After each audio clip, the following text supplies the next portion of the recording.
Okay, we're going to go ahead and get started with the program. I'm Ken Medlock. I'm the director of the Center for Energy Studies here at the Baker Institute. The world of energy and the Middle East have been very, very dynamic, to say the least.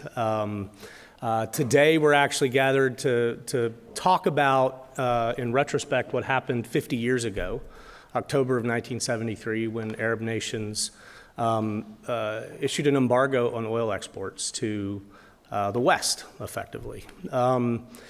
It sent shockwaves through the world, to say the least. There are many parallels to what's happening today, just in the world of energy, I would say. But I think there are some important lessons that hopefully we'll be able to glean from the conversations today and highlight and elevate that are relevant for what's happening in global energy markets currently.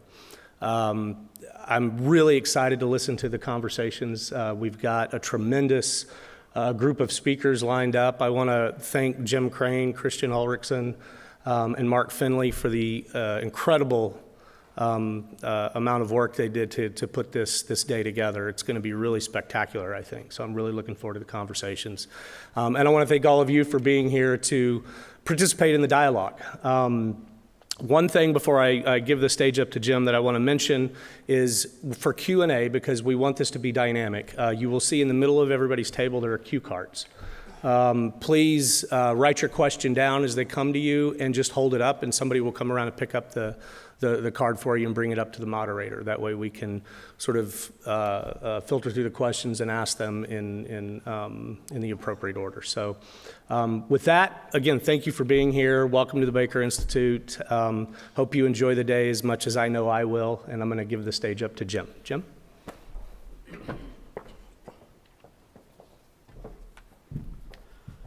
All right, thanks, Ken. Good morning, everybody. Thanks for coming. All right, history buffs today, I think we got here.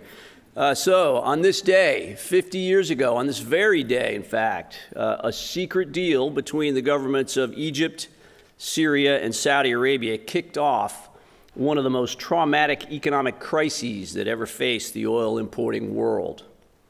The Arab oil embargo, as it's sometimes known, was a key strategy in the war aims of Syria and Egypt. In October 1973, they launched surprise attacks aimed at reclaiming their territory that Israel had seized 6 years earlier.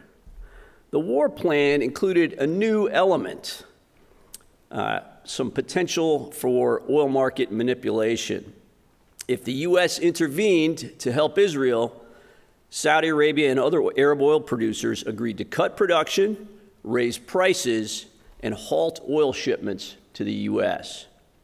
And of course, as we know, the U.S. did intervene, right? Those C-5As flying in broad daylight because of some crosswinds in the Azores that prevented them from flying under the cover of darkness. Everybody knew about it, and the embargo was on. Oil prices quadrupled nearly overnight. And the rest, as they say, is history. That's what we're going to be hearing about throughout the morning today. So there are some obvious parallels, as Ken mentioned, to what's happening in the region today. Also some major differences, which our speakers are going to discuss. The embargo is really important for lots and lots of reasons. So I teach a class called Energy and Geopolitics here at Rice. We dedicate an entire lecture session to the repercussions and the events of the embargo. One of the ones that we focus on is the concurrent period of oil sector nationalizations, which really were invigorated by the embargo. That's really spread across the developing world at that time. And within a few years, leadership or stewardship of global oil reserves was really flipped on its head. Right, so you had, prior to the embargo, Western oil majors holding sway over about 85% of global oil reserves, and then by 1980, that was down to just 12%. So major change there. The 73 embargo is also one of those seminal events that really shifted the way we think about energy. And one of the kind of fun ways I like to describe how that shift is embodied is in the kind of cars that Detroit was producing, right? So if you remember back to 1973, there were some bloated gas guzzlers with those majestic bench seats. Whoops. Those giant bench seats in the front. I remember my uncle had one that had 2 ashtrays on the dashboard because you couldn't reach the one in the middle. You might have gotten 9 miles a gallon with one of those cars. And then 1 year later, 1974, there was the Dodge Colt. I don't know if anybody remembers that. So really small car, actually made in Japan. That might have, it's a slight exaggeration to say you could have put it in the trunk of a 1973 Cadillac, right? So big difference with what was coming out in Detroit.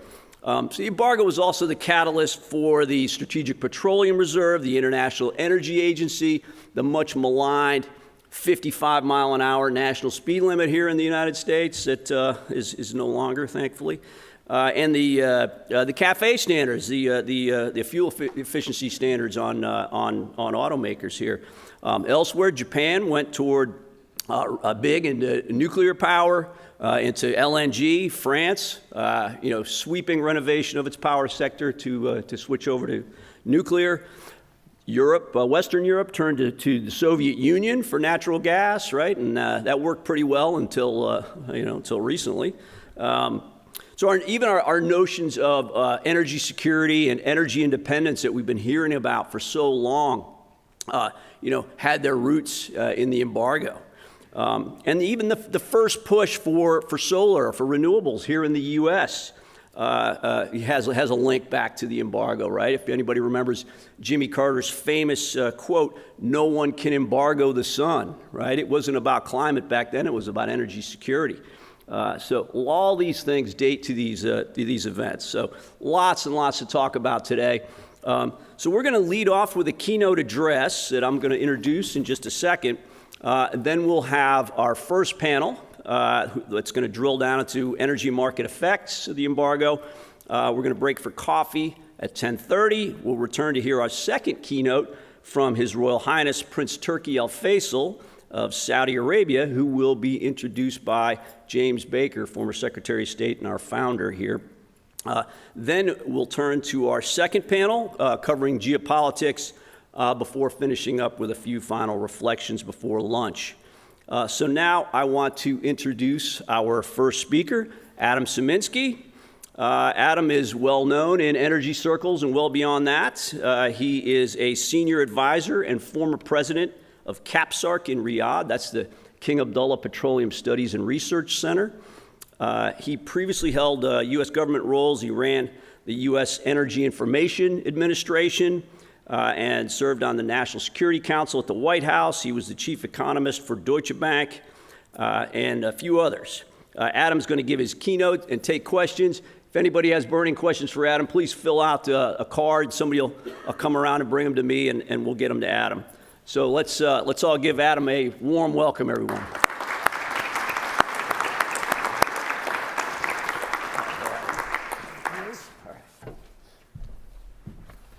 All right. Jim, thank you very much. Good morning, everybody. And thank you very much to the Baker Institute, Rice University, for this opportunity to get into trouble. What I would like to do is emphasize the title of the talk. So that's the title. Chaos in the Energy Markets, Then and Now, 1973 and 2023. And what I want to talk about is oil price cycles. And we'll come back and we'll think a little bit about those dates, 73 and 23. I know what you're thinking. I think Jim kind of said it, deja vu all over again. We can credit that to Yogi Berra. I'm not really sure it's deja vu. It might be. It ain't over till it's over. And let's think about that for a second. This chart I prepared in 2017 If you want to find it in the public documentation, the last time I used it was November of 2018 at the OPEC 4th Technical Conference in Vienna. That was 5 years ago. And what I said at that time is oil is cyclical. And I like to, for simplicity's sake, I like to just divide it into decades. 1960s was the decade of Texas. And the Texas Railroad Commission, you're going to hear some of information on that from Bob McNally later. The disruptions were the 1970s. And I didn't call it the embargo, and I'll explain that. The diversification of the 1980s, we saw oil prices coming back down again. I call that decade of the 1990s the internet decade. Nobody was talking about oil. You know, it was all Al Gore inventing the internet. And China was the decade of the 2000s. In 1 year alone, oil demand went up 1 million barrels a day in China in 2004. We saw prices spike again. Shale oil, a lot of that right here in Texas, North Dakota, was, I think, what brought prices down in the 2010s. And what I said 5 years ago was we're entering an energy transition. I think prices are likely to go back up again. And I said the range would be from $70 to $100 a barrel. So I planted. Mark, what's the price of Brent today? $90 per barrel, Adam. $90 per barrel. Okay, so now I'm just going to sit down. Maybe we could take questions. I'm declaring victory, right? What I said was oil is cyclical. It goes up, it goes down. And back when it was, $40 to $60 a barrel, I said it's going to be $70 to $100 a barrel. So I'm like brilliant. Whoops. What happened in April of 2020? Oil hit $20 a barrel. Brent went negative. Not Brent, excuse me, WTI. So, and we'll come back. And, there are all kinds of things. Nobody was expecting the pandemic and the incredible drop in demand that occurred and the economic recession that followed that. And so oil prices went down. And then in April of and we also had a failed OPEC meeting in the middle of all of that. So there's politics involved. And in April of 2022, we had this incredible recovery from the pandemic. The economy was doing great all around the world. We had OPEC Plus was kind of organized, and prices went up to $110 a barrel. So, well, maybe my forecast is right, like on average, but on average doesn't always do it. So now I brought a show and tell. So this is what every textbook tells you a supply and demand curve looks like. Very elastic. So you have to imagine the price axis vertically and the quantity axis going this way, and as prices go up, demand goes down and supply goes up. Okay, so what oil really looks like is that.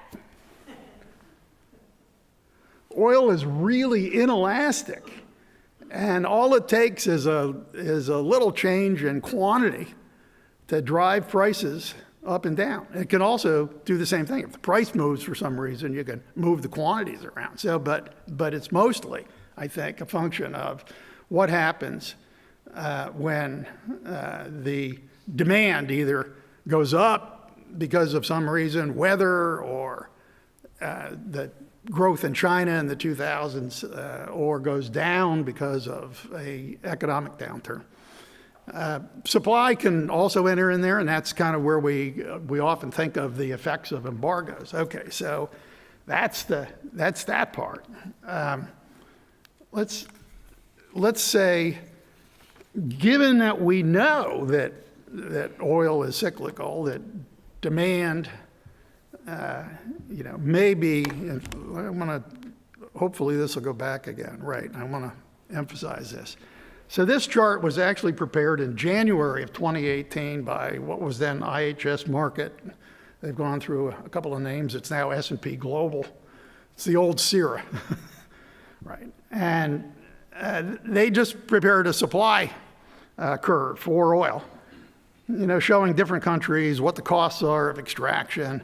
And then the bottom line is how much OPEC oil are you going to need to meet the expected demand? And they said somewhere between 18 and 25 million barrels a day of extra oil over, I think it was to the period out to 2025.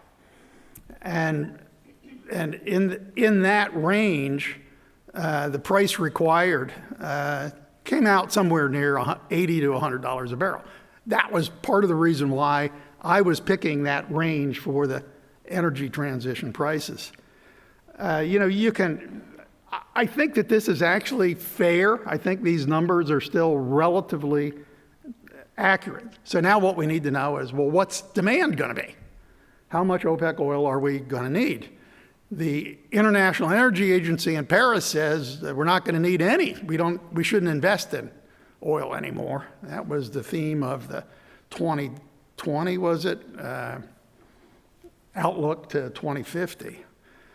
This comes from the agency that I used to run, the Energy Information Administration in Washington. They just published last week a forecast out to the year 2050, and what they said, fossil fuel demand is actually going up out to the year 2050. Why is it going up? Because of population growth, particularly in the non-OECD countries, so Asia, Africa, Latin America, Middle East, and elsewhere, especially Asia, and income growth.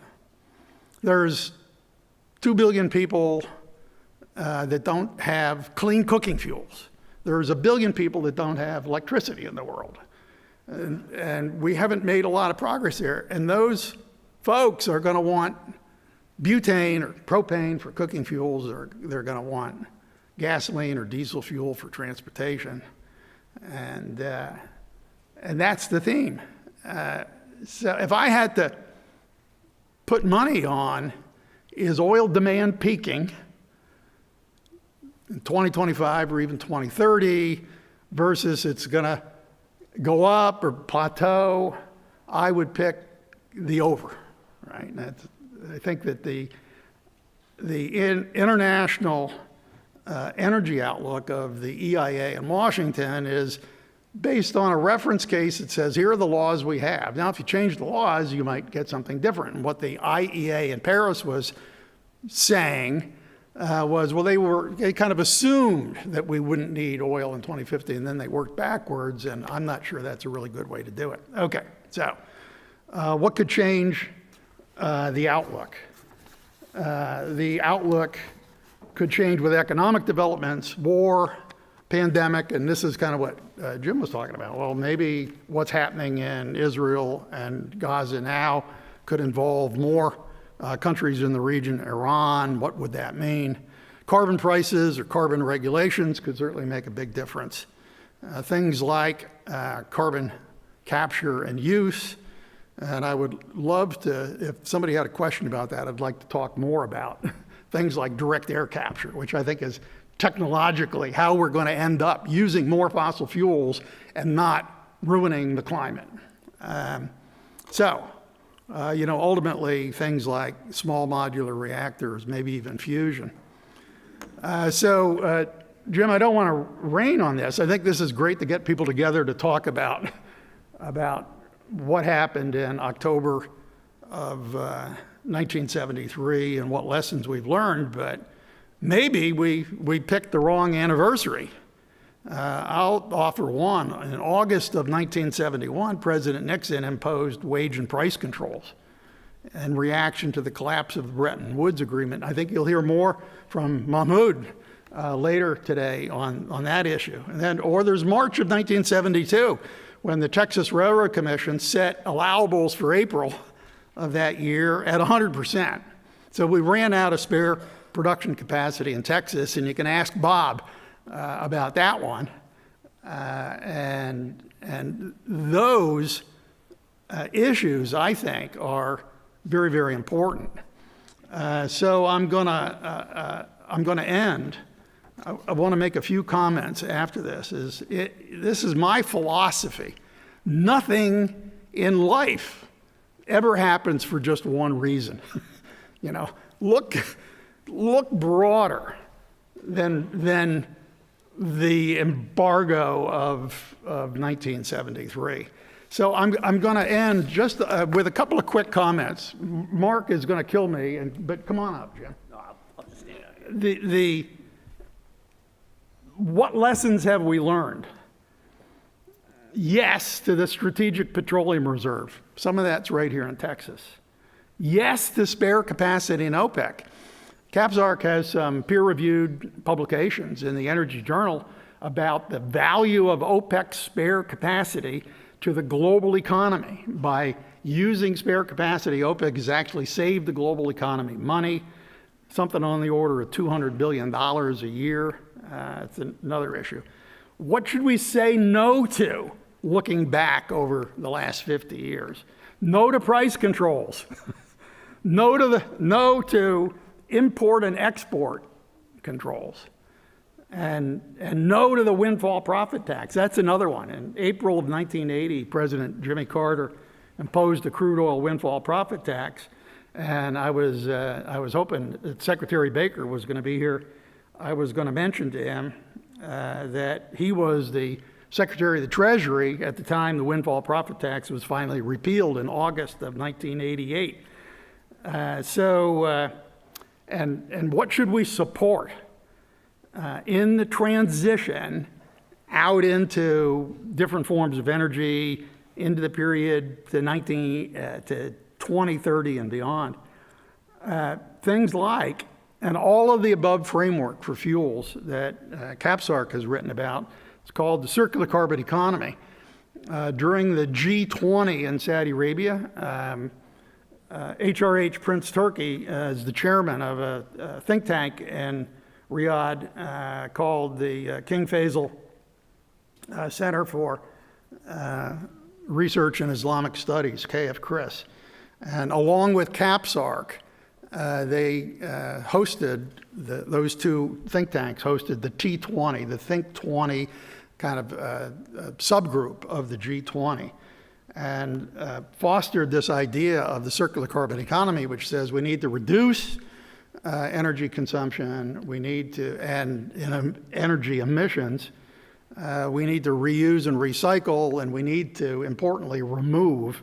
That's where I wanted to come back to, the idea of dealing with methane, we could do that immediately, or reducing the amount of carbon dioxide in the atmosphere by direct air capture, or nature-based solutions like mangroves. That's useful, can be done right here in Texas. Mangroves actually do a really good job of sequestering carbon dioxide and changing soil chemistry, and it's scalable. So these things, we need scalable solutions, and I think ultimately it's going to involve technology and nature-based solutions. And Jim, I think we have a good amount of time now for Q&A. Thank you very much. I really appreciate the opportunity.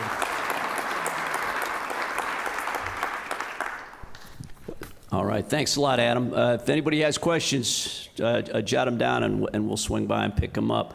I got to kick off, Adam, with thanks for the talk. I got to kick off with your reference to CCS and direct air capture. What role what role do you think it ought to play? I mean, we don't see a ton of investment into it. I'd like to have seen it be a lot further along already. You know, the question is an interesting one that you mentioned, the investment in technology to manage emissions. I think we're making a big mistake in ESG investing, environment, social, governance. It's become very fashionable, and ESG investing generally has gone into things like solar and wind. There's no problem with that. Texas has more wind capacity than, like just as an example, a lot of solar here too. Nothing wrong with solar and wind. It's one of the ways of reducing the need for fossil fuels, along with things like nuclear, hydrogen, and kind of other forms. Let's come back to your question of investment. I think it's a mistake that that a lot of people are making to think about, well, we're just going to ban fossil fuels, right? Banning fossil fuels, that's the way to deal with the environment. Banning fossil fuels has a lot of issues associated with it. What are you going to do for the hard-to-abate sectors? Aviation, as an example, heavy-duty trucking, and others. I already mentioned the number of people in the world who would love actually to have more fossil fuels. They have an energy deficit that is detrimental to their well-being. This clean cooking fuel thing is like really amazing. The use of animal waste and wood indoors for cooking leads to lung problems, it leads to vision problems, it has a huge impact on the health of women and children in underdeveloped countries and developing countries. And it's the kind of thing that investment, I mean, this is where using propane for cooking fuels, I know it's a fossil fuel, we'll figure out some way to get rid of that carbon dioxide that's released into the atmosphere. You could do it through forestry, you could do it through ocean-based things like more seaweed. You could, they call them ocean grasses, it sounds better than seaweed, and things like mangroves. So I think that we need a kind of an ethic that says investment in the technologies associated with reducing emissions is good regardless of the method that's used to accomplish the goal of reducing the emissions. All right, so here's one. What do you think, looking back at your career, was the most significant shock that's happened, that's ever happened over your career to global oil markets, and what should we have learned, or did we learn from that big shock? I think that one of the biggest shocks was the imposition of oil price controls in the early 1970s. A huge mistake, and politically. And it led to some good things. Creation of the Strategic Petroleum Reserve, which has been used on occasion to manage shortages and prices. Keep in mind, when the Strategic Petroleum Reserve was formulated, when you had shortages, you had real shortages. I mean, oil didn't get somewhere. And now, because markets are not controlled, we have a lot of trading that occurs in the futures and options markets. Shortages actually show up as price increases. And using the Strategic Petroleum Reserve to deal with price shocks, I think, is an economic good. Price shocks, volatility in the markets, it's a deadweight economic loss. Volatility, excess volatility, let's not try to define excess, but volatility is a deadweight economic loss, and using strategic petroleum reserves and OPEC's spare capacity. So I would say that. Let me mention the biggest shock that didn't happen. I was in Riyadh in October of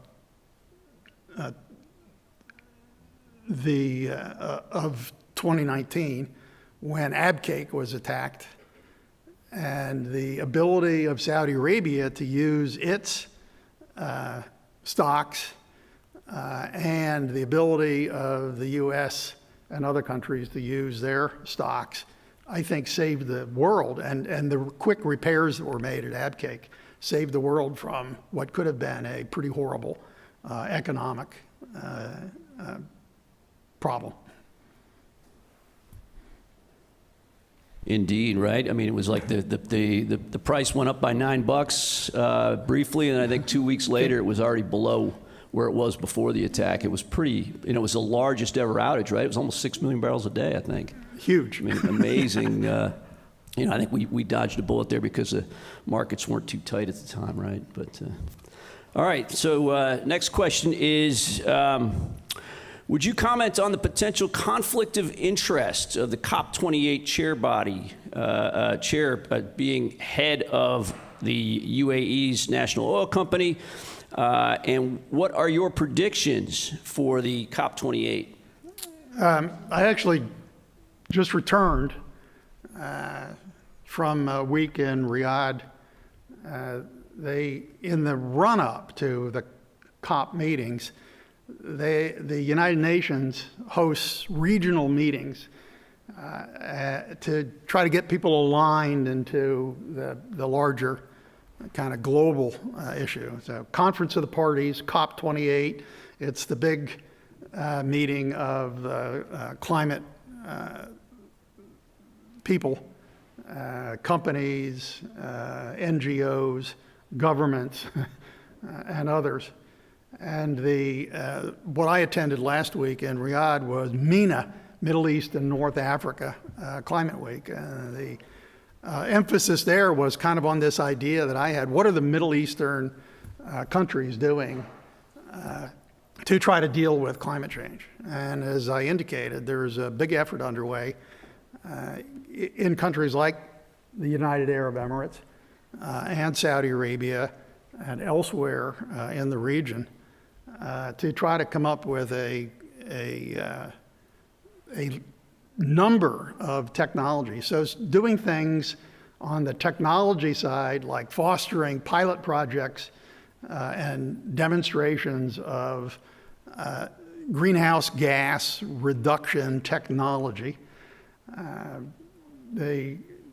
All of the countries in the region signed the global methane pledge at the last COP. I think maybe that was in Egypt. It might have been in, was it in Egypt?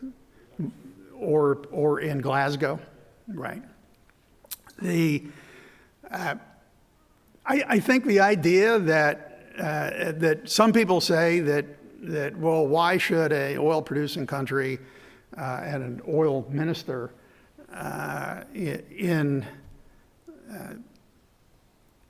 be leading the COP meeting? I think it's if you're gonna fix this problem, you need people that have capital and have technology. And I mean, look at Houston. Houston is going to be one of the hydrogen hubs. Why is that going to work here? And the answer is you got the money, you got the brains, and you got the skills. The overall geographic advantage to actually put together a hydrogen CO2 hub that is scalable and might actually begin to fix the problem that we have. So I applaud the fact that the UAE has been selected to host COP28. I think it's indicative of the fact that you got to get everybody involved in this. We're not going to solve this problem by doing it, like one group at a time. Everybody's got to get involved and do something, and that something is reduce and reuse and recycle and then remove greenhouse gas emissions. And if I had to pick one thing to do, and the track record in the UAE and Saudi Arabia is actually pretty good on this, is methane controls, methane abatement.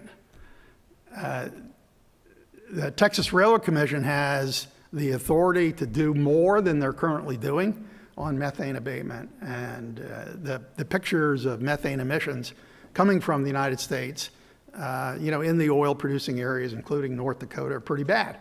Right? So why don't we address that? And I think companies are ultimately going to do that globally.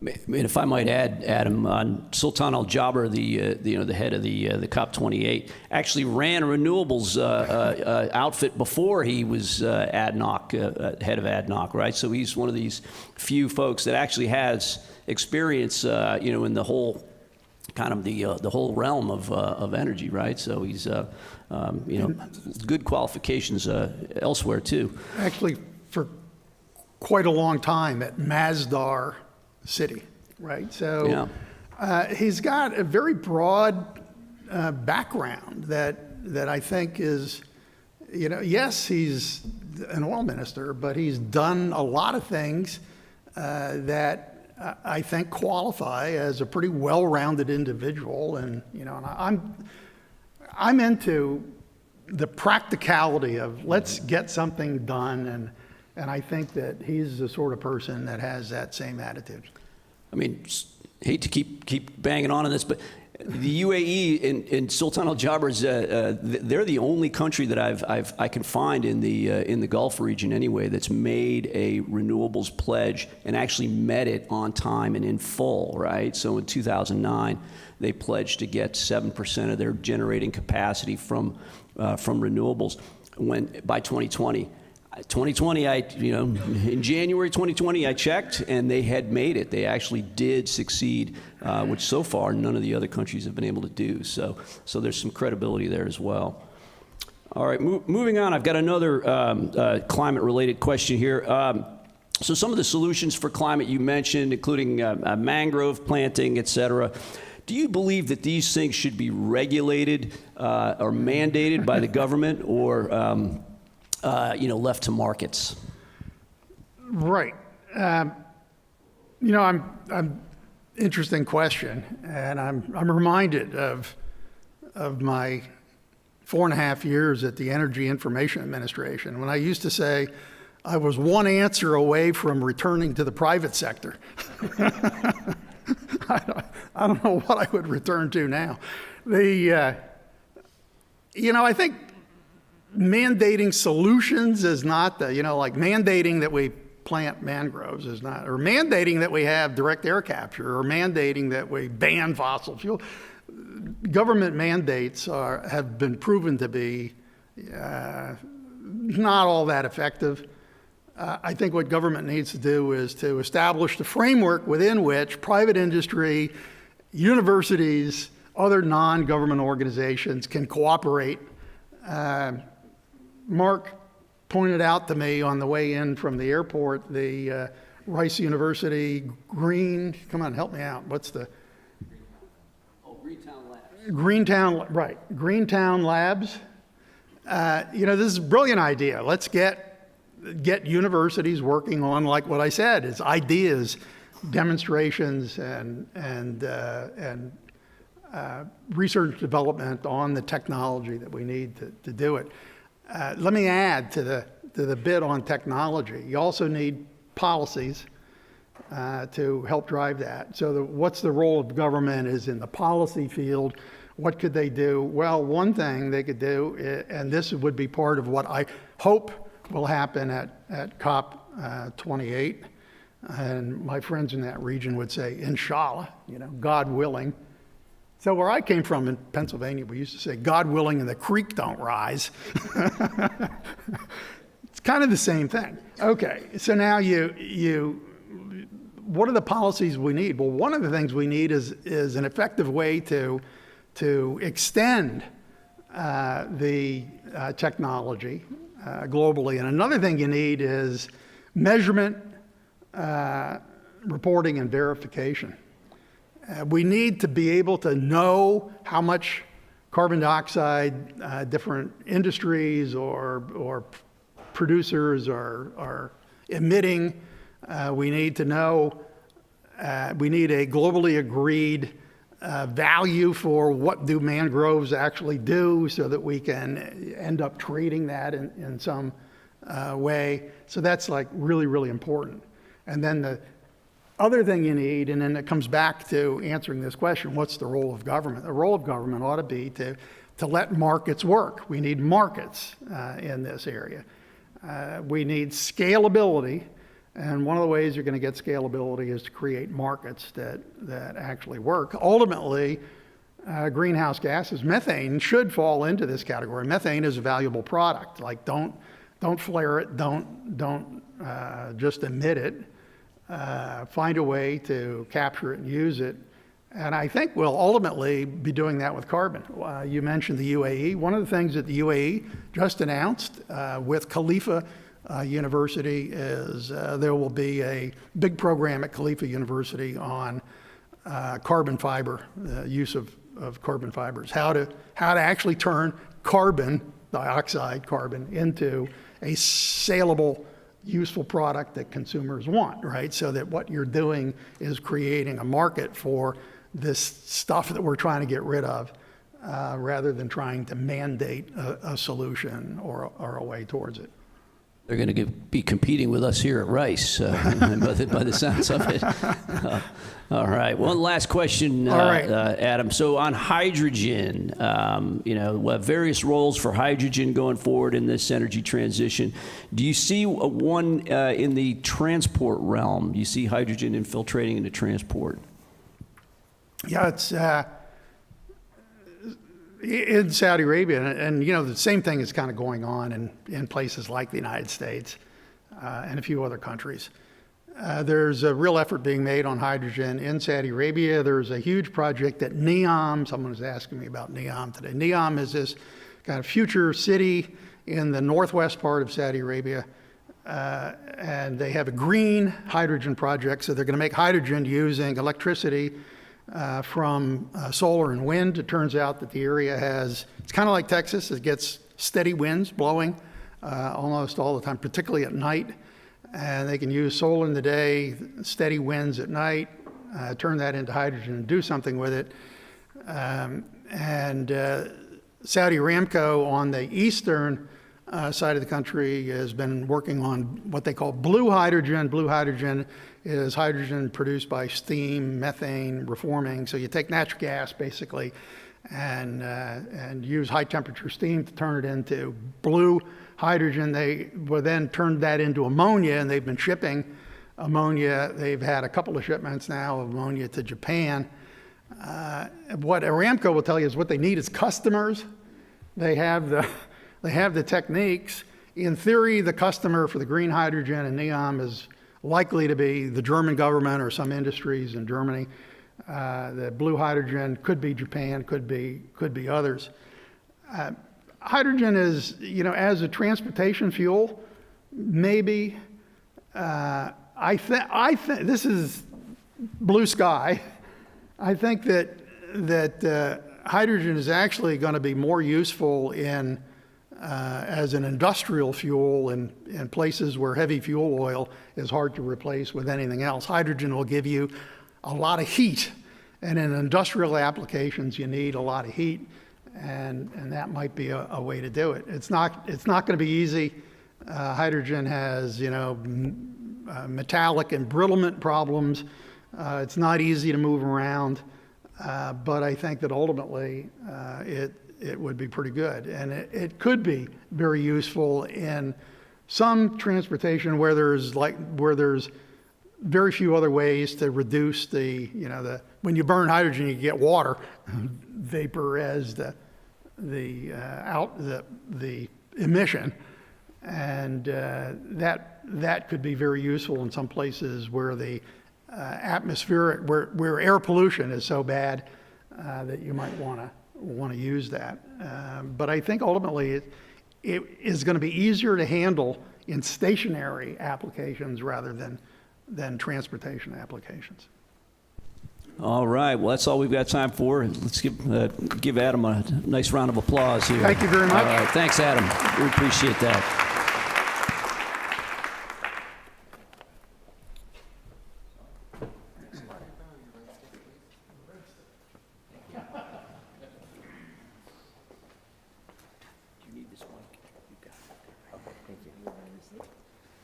Whatever makes you happy.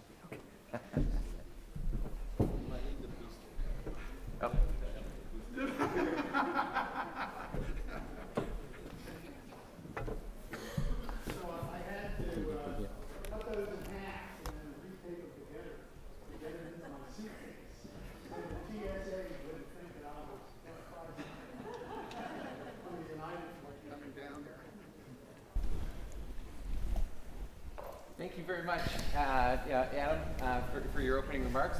For those of you who don't know me, my name is Mark Finley. I'm a fellow in the Center for Energy Studies. And apparently I forgot to grab my microphone.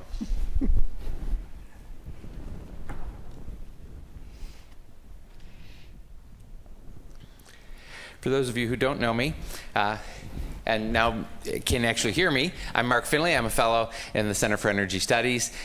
So, the next panel we've got is to begin or to continue our examination of the legacy of the embargo for energy markets and energy policy, and its relevance for today. Many of you who know me know that early in my career, I was an analyst at the CIA. And one of my roles there was I served as an editor and a briefer for the agency's daily intelligence summaries, including the President's daily briefing. Once I was briefing a senior White House official, and I noticed that this official skipped all of the important, sexy stories in the daily intelligence summary and turned to the back of the book and started reading about oil. Now, I'm an oil guy, so don't get me wrong. But honestly, intelligence-wise, it was the least sexy piece in the book by far. And it was happening at a time when oil was not in the headlines, as Adam showed on his chart. It does come and go. So I had to ask, as a briefer, wanting to know what my customer was interested in, why? And I think the response, it was a perfect illustration of why we're all here today.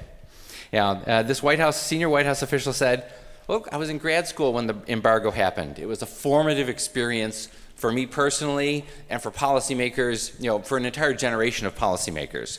And it's remained a fascination ever since. And so here we are.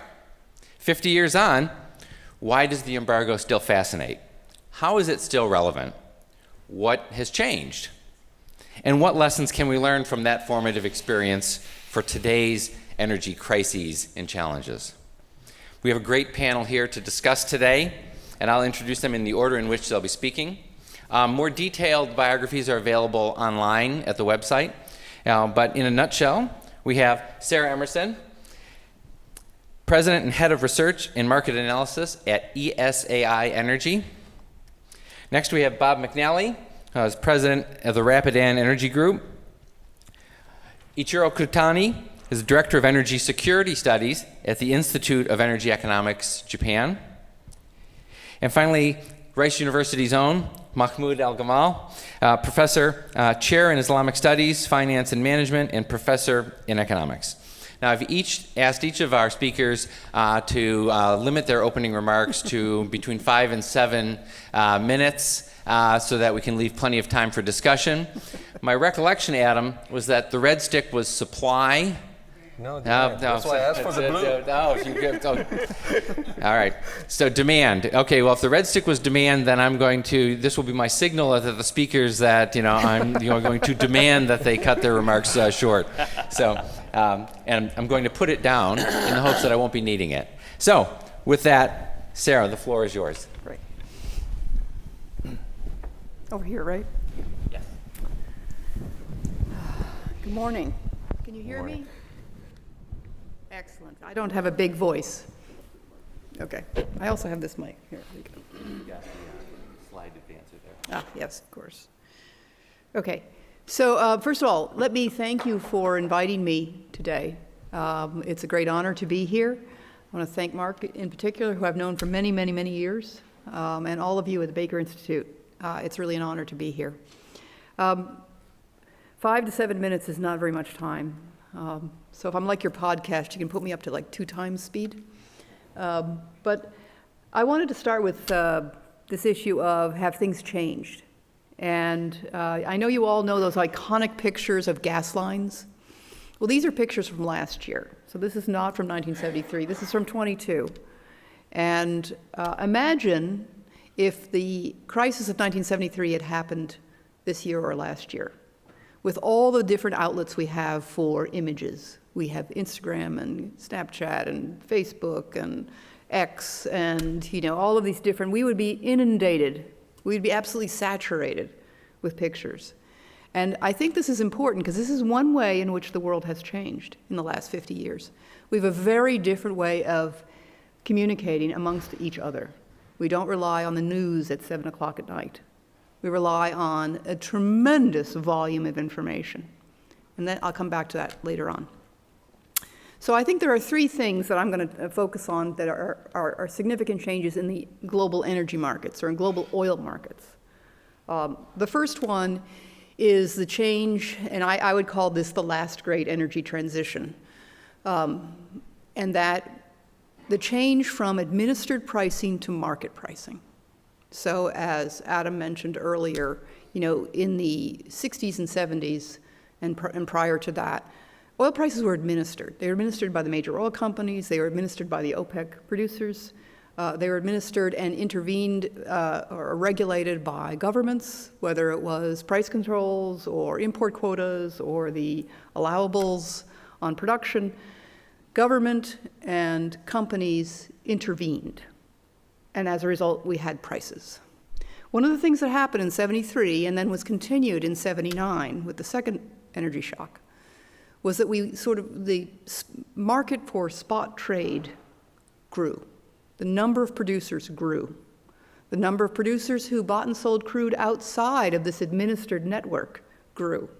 And so you began to have spot trade, and then you had spot pricing. And spot pricing proliferated, and we got forward pricing, which eventually led to exchange-traded futures contracts. And so crude oil became something very different during the course of the beginning of the 70s to the end of the 70s. It basically became a capital market asset. And now we have a capital market asset in a world where communication is super fast, super diverse, and created in all kinds of media. So that was the first change. The second significant change is we learned about emergency preparedness. We found out, wow, we got slapped in the face. Let's not make sure that doesn't happen again. And so if you look at what the US, Europe, and Japan in particular did, and the rest of the OECD, but I would say they were leading, is they went and made strategic stocks. They created the International Energy Agency, which is really a collaborative group. They came up with other demand restraint mechanisms.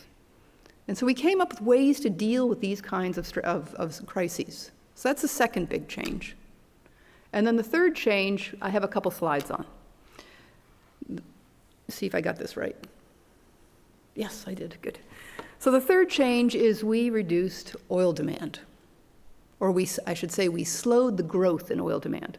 If you look at the blue chart up in the corner, that shows the annual growth in oil demand every few years. And in the 60s and early 70s, oil demand was growing at 8 to 9% per annum. That's just tremendous. And after the 70s, or during the 70s and after, oil demand growth slowed down to 1.5 to 2%, pretty much forever. That's a significant change. And the chart below sort of explains how that all happened. It's basically if you look at the US, which is the blue line, Europe is the green line, and Japan is the gray line. Basically, after 73, and then really also after 79, we reduced the pace of oil demand growth in those locations, which at that time was the bulk of the demand. I've also included China on this just to sort of show China was not really a player in oil demand at that time. So how did we do this? So let's start with the three main products in oil. Fuel oil was the main target of policies to eliminate fuel oil consumption in electricity generation. And if you look at the second vertical line, which is right at 79, really after that, between 73 and 79, we put in place policies and incentives to reduce fuel oil use in power generation, and it collapsed, basically, in US, Europe, and Japan. And it's been trending down ever since. Now, what's interesting about this is the rest of the world, which is the black line, and that's the rest of the world, so it doesn't include any of the OECD countries or China. It has finally been trending down, and there's a number of reasons for that. Changes to sulfur emissions, changes to bunker composition, and the penetration of natural gas in certain locations has brought that down, and it's continuing to trend downward. Look at the middle chart, which is middle distillates. So that's diesel, road diesel, heating oil, and jet fuel. And what you see there is middle distillates were also sort of disincentivized out of electricity generation, but they increased in transportation. And if you look specifically at the Europe line, obviously we went from a very fast growth rate to essentially flattening out. Europe gets a little bit of growth in there because Europe had policies on fuel taxes which made diesel use preferable to gasoline use, so a bunch of Europeans bought a lot of diesel cars. But then if you also look at this, the US also had some increases as well, because diesel's a funny fuel, because it carries freight. And as the internet boom took off and you had organizations like Amazon and other big box companies, you started carrying more consumer goods. So middle distillates, and then of course you've got jet in there, which moves largely with income. So middle distillate has flattened in these countries, and then in China it's actually begun growing, or it started growing 20 years ago. And the rest of the world still has most of the growth. And then let's get turned finally to gasoline.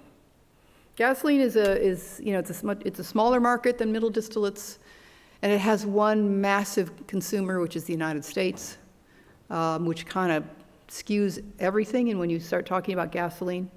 But as you can see, if you look at the Europe line, Europe has really done quite a bit with fuel economy, largely voluntary, but fuel economy and vehicle development that has reduced their gasoline demand, and obviously the penetration of electric vehicles as well. You also see a little bit of this in the China growth, basically flattening out. So I actually do believe both diesel and gasoline demand in China are very close to peaking, especially diesel demand. Oh, shoot. Okay. Wow. Okay, quick one. Just a comparison with other bits of energy. China went down the coal route. Many countries have gone down the natural gas demand route, many more than you realize. Because people say, well, you're not going to add natural gas to your energy mix because the infrastructure is so difficult to build.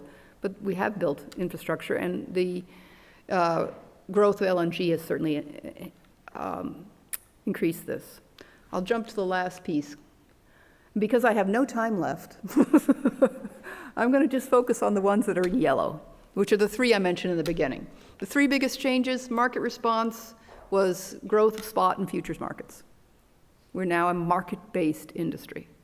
And then on the government side, it was the effort to get oil out of power generation and the creation of IEA and the collaboration on strategic stocks. So before I get the hook, I'll say thank you very much. Thank you very much, Sarah, and thanks for being a good sport when you got red sticked. Bob, picking up on the theme of the IEA and the emergency preparedness. That's right. Thank you, Mark, Jim, and Ken, and for bringing me down. What a great group. I'm honored. In my 7 minutes, I'd like to make 3 points.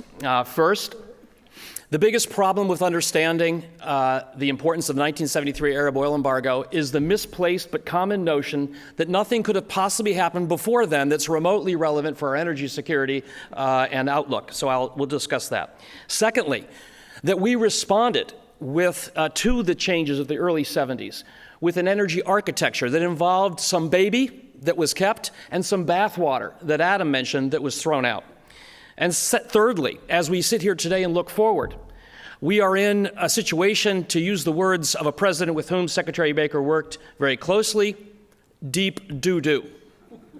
We are throwing the baby out and becoming nostalgic for bathwater. So let's go to history first, and I'm going to go and show my slides. So to understand the importance of the early 1970s, I think you have to look before the Arab oil embargo in 1973. And to do that, you have to understand how the oil market works. Adam showed you with the sticks, oil is prone to wild boom-bust price volatility. To suppress this throughout history, we've had 3 groups of supply managers come in. Rockefeller Standard Oil did this in the late 1800s indirectly by monopolizing refining and integrating with what we call midstream now pipelines and railroads in Pennsylvania. Okay, we broke up Rockefeller. We had wild boom busts from World War I to 1930s. And in response to this, the Texans came in and imposed the most heavy-handed government control of any commodity known to man. These are Texans, people put on earth by God to produce oil and limit government They resorted to quotas field by field, well by well for 40 years. 3 guys met in Austin, Texas, and did this. Mao Zedong would have blushed at the heavy-handed intervention. And in March of 1972, the chairman of the Texas Railroad Commission called it a damned historic occasion because on that day, Texas, as Adam noted, went to full allowables. He knew that we were giving up 40 years of control. Look at the 1950s. I'm going to show you. The 1950s was a glacially smooth kind of a lake in terms of oil prices. You don't see much volatility there.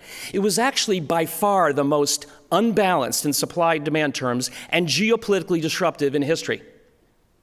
In the 1950s, we had the Suez Crisis, the first Arab-Israeli War of 1956. We had the largest disruption in oil market history, the largest, through the Suez Canal in percentage terms. Did President Eisenhower don a sweater? Did we have gas lines, et cetera? No. Why? Because Texas and the Seven Sisters had 1/3 of the global oil market in spare. That's what I mean about unbalanced.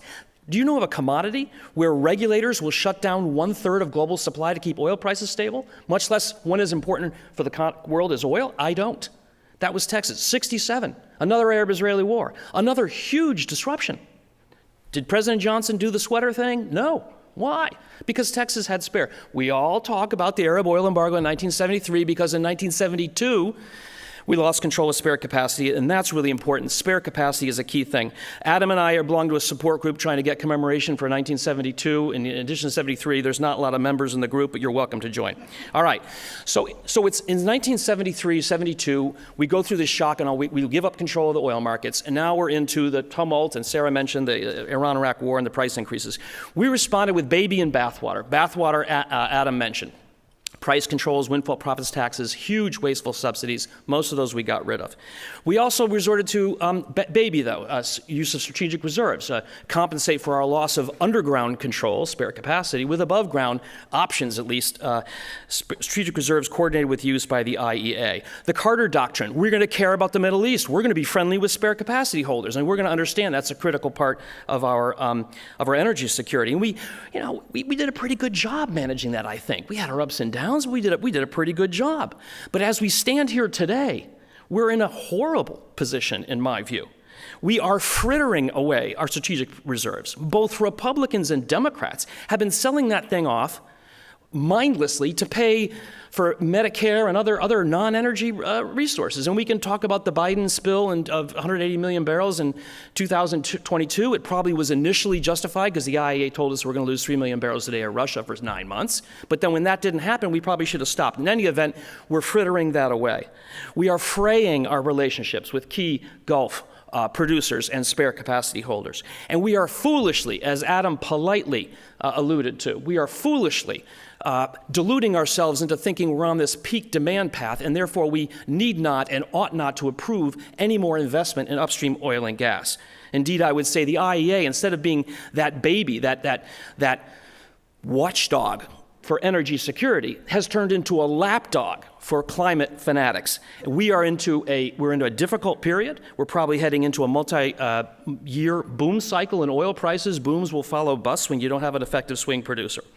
And so with that, I would just say thank you, Baker, and for convening us, for looking at history in a clear-eyed fashion. We're going to need more conferences like these, more clear-eyed examinations of history, and strong leadership going forward. Thank you very much.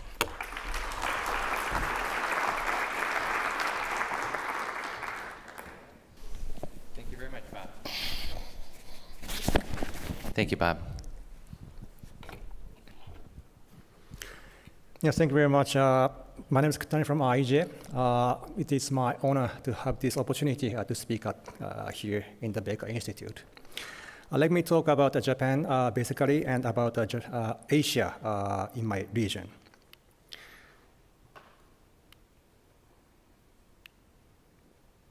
Oh, I'm sorry.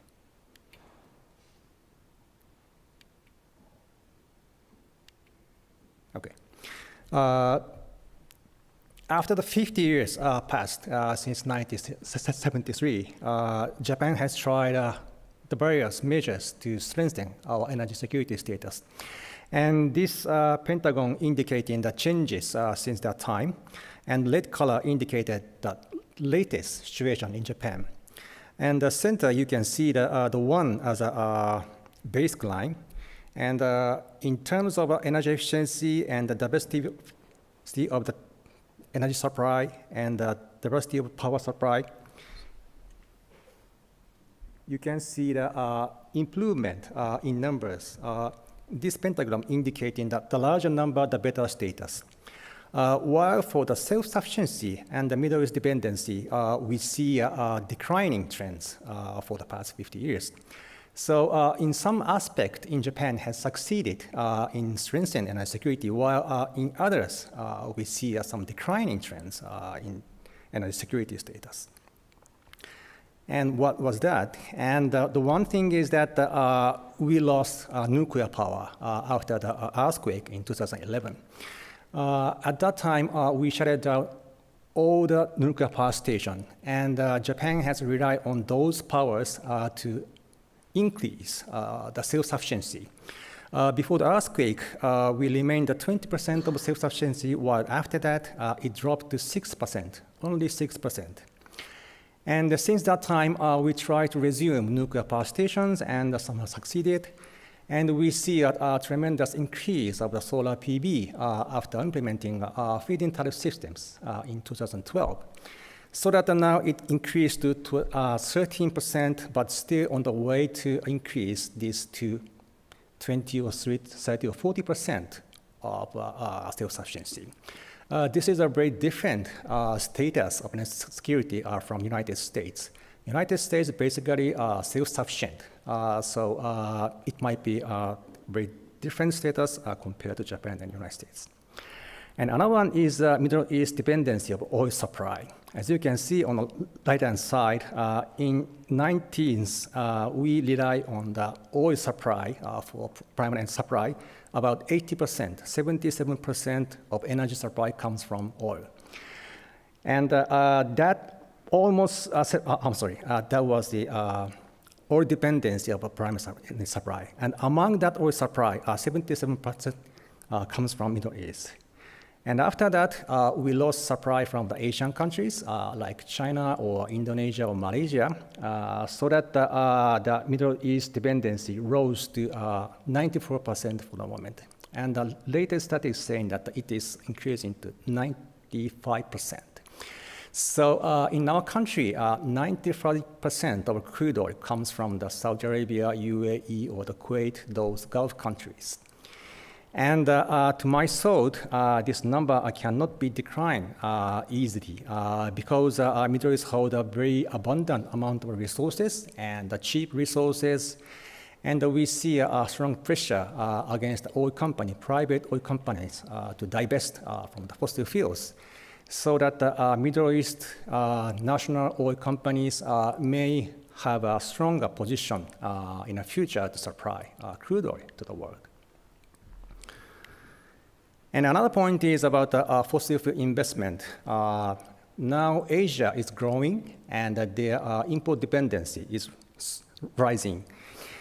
And to my thought, oil and gas demand will continue to grow for those regions. That is for the transport sectors and industry sectors. Well, there are discussions that we can stop the fossil fuel investment immediately, but I'm doubting about that. Because if we stop investment in the fossil fuel right now, the production may decline within a few years, while the demand is increasing, so there will be the shortages of the fossil fuel supply, and the price will naturally going up. So for the moment, we need an investment for the fossil fuel until we reach to the carbon neutrality in the far future. And with that background, I think that Japan, and together with the partner nations like United States, we need to strengthen some points listed here. The first one is stronger energy efficiency and conservation measures. We need to improve efficiency of energy use. And second one is the promotion of the more renewable energies, solar, PV, and wind. We are trying to do this, but we need more to increase the share. And third one is accelerate the resume nuclear power stations. Government and the industry side obviously want to have the more nuclear power stations, while some region has a strong hesitation against operation of nuclear power stations. So this might be the very challenging, tough task for Japan. And the fourth is we better pursue the possibility of technologies that makes fossil fuel decarbonize in the future. I said that we need investment for the fossil fuel, and without a confidence for the future demand of the fossil fuel, no private company can make investment. In that sense, we need the technology to decarbonize that fossil fuel in the future so that those resources can be used in the future. And then private company can ensure their future demand. And the fifth is addressing emerging risks. We see emerging risk, that is the concentration of technology suppliers and mineral suppliers to particular countries. And we feel some risk about those supplies, and we need to develop our own technology and minerals in our hand. So this is the end of my presentation, and I'm happy to discuss those issues. Thank you very much.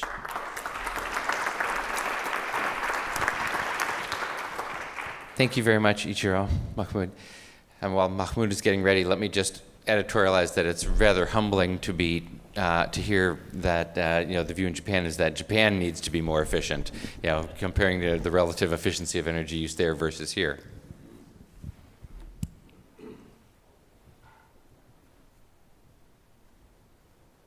Am I ready? Okay. So thank you for inviting me. I'm honored to be here. I've been asked to talk about the role of the Arab oil exporters in 1973 and now. So I'll tell two stories. My work with our former colleague Amy Myers-Jaffe and with Ken Medlock and other former and present colleagues also integrates geopolitics, but I only talk about the real economic market and financial markets because we have a whole other panel on geopolitics. Adam mentioned the cycle in oil prices, and the cycle in oil prices is driven by a secular business cycle. So what you see here in red is world energy consumption, growth rates, and you can see that they track very closely to the blue curve, which is the rate of growth of world GDP. So the business cycle every few years ebbs and flows, and energy demand ebbs and flows with it. That's what drives the cycle.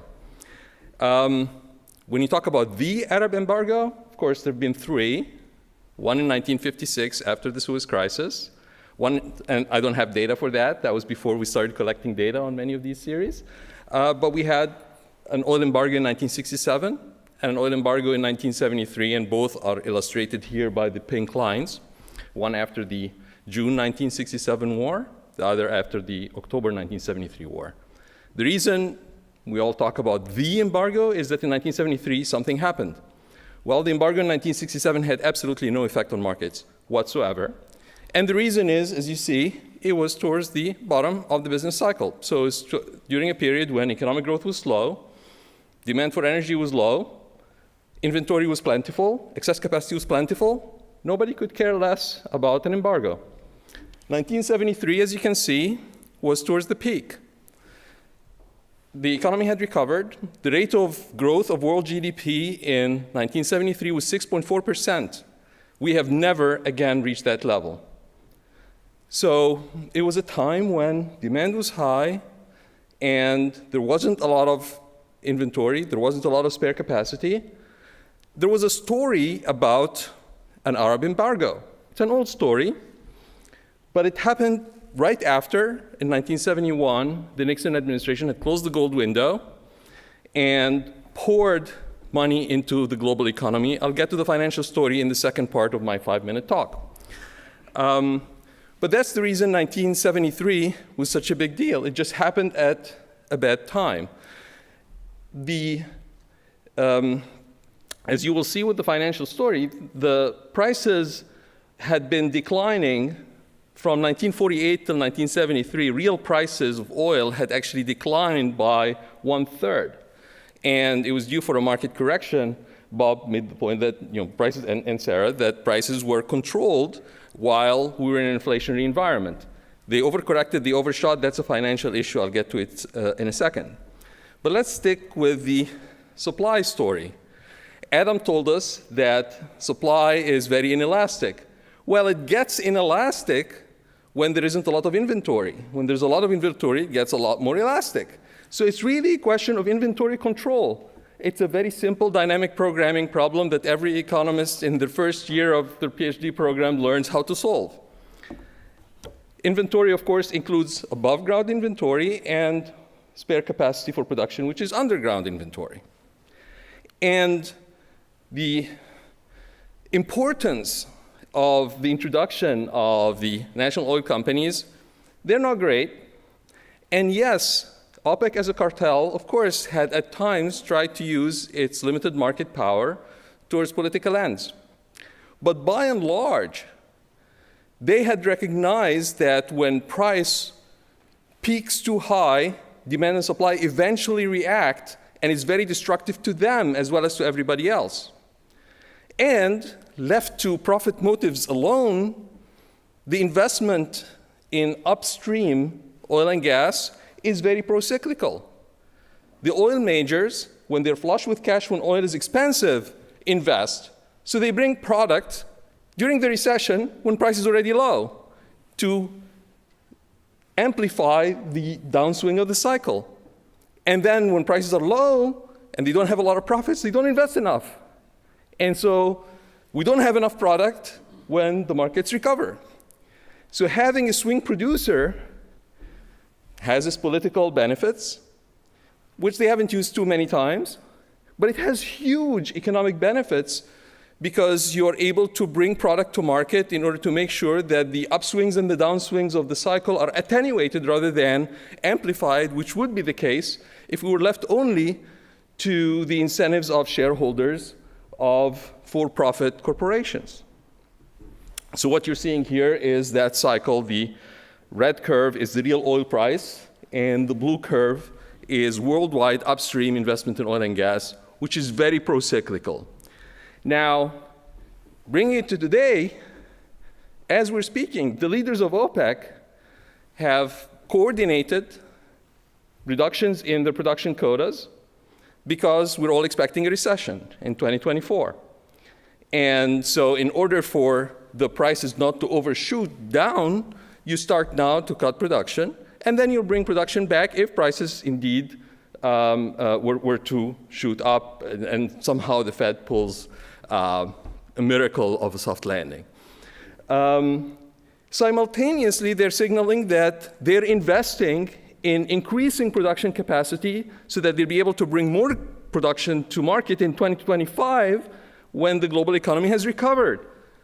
And they're being opposed by the IEA that is saying, no, we should have no more investments in hydrocarbons. And Bob has spoken about that this is just fundamentalism. I study religion, I understand fundamentalism. Okay, so this is actually a positive story about having swing producers who have very, very few shareholders who are not tempted to make decisions based on religious environmental views, but are clear-eyed about trying to smooth their flow of revenues. But it's not a purely positive story because there's a financial angle to this story. When oil prices overshot in 73, 74,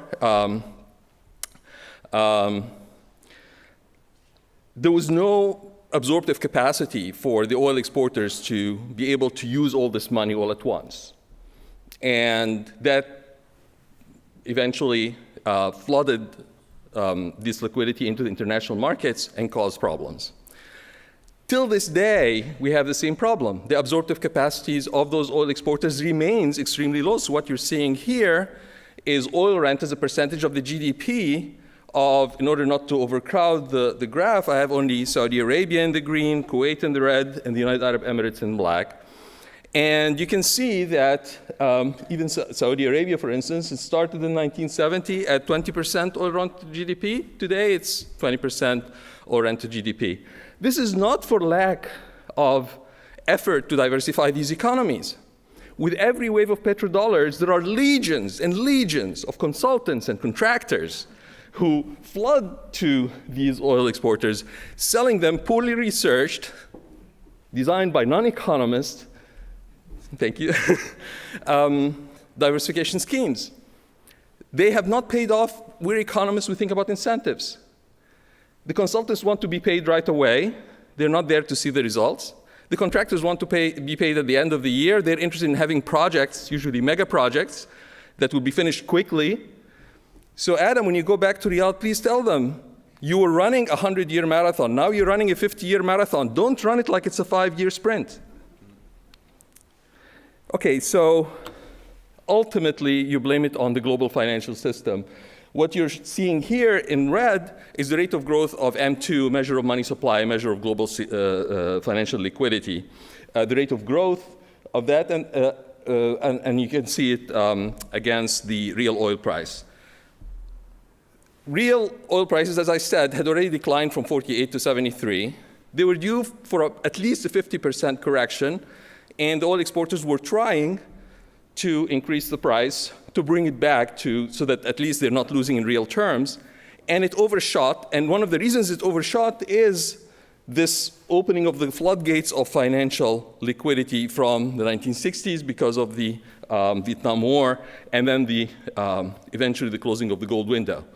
And if you look closely, if you don't have the ability to look closely here, I have many, many publications that do the full statistical analysis, you will see that with every wave of financial liquidity, first you get inflation, then you get oil prices going up. It's political spin by the Nixon administration that it was oil prices that caused the inflation. It was inflation that caused the oil prices, and then there was a speculative bubble that made oil prices overshoot. And we see that over and over again. So in order to manage this liquidity problem, we have to manage the inability of the oil exporters to diversify their economies for the long term. But also, we've discovered more recently that not only did oil become a commodity that is an investment asset, and that goes back to the 70s, but it's become completely financialized with the liquidity of futures markets. And guess where the petrodollars go? They go to money managers, and those money managers see what prices are moving up, and they invest in that. So you're getting feedback of petrodollars into oil futures, and we have a recent paper that shows the shape of the forward curve tells you that some of that is happening, so we need reform of future market rules. We need better margin requirements to prevent speculation oil prices that amplifies the cycle. And I apologize if I went over time. I don't think I did. Thank you.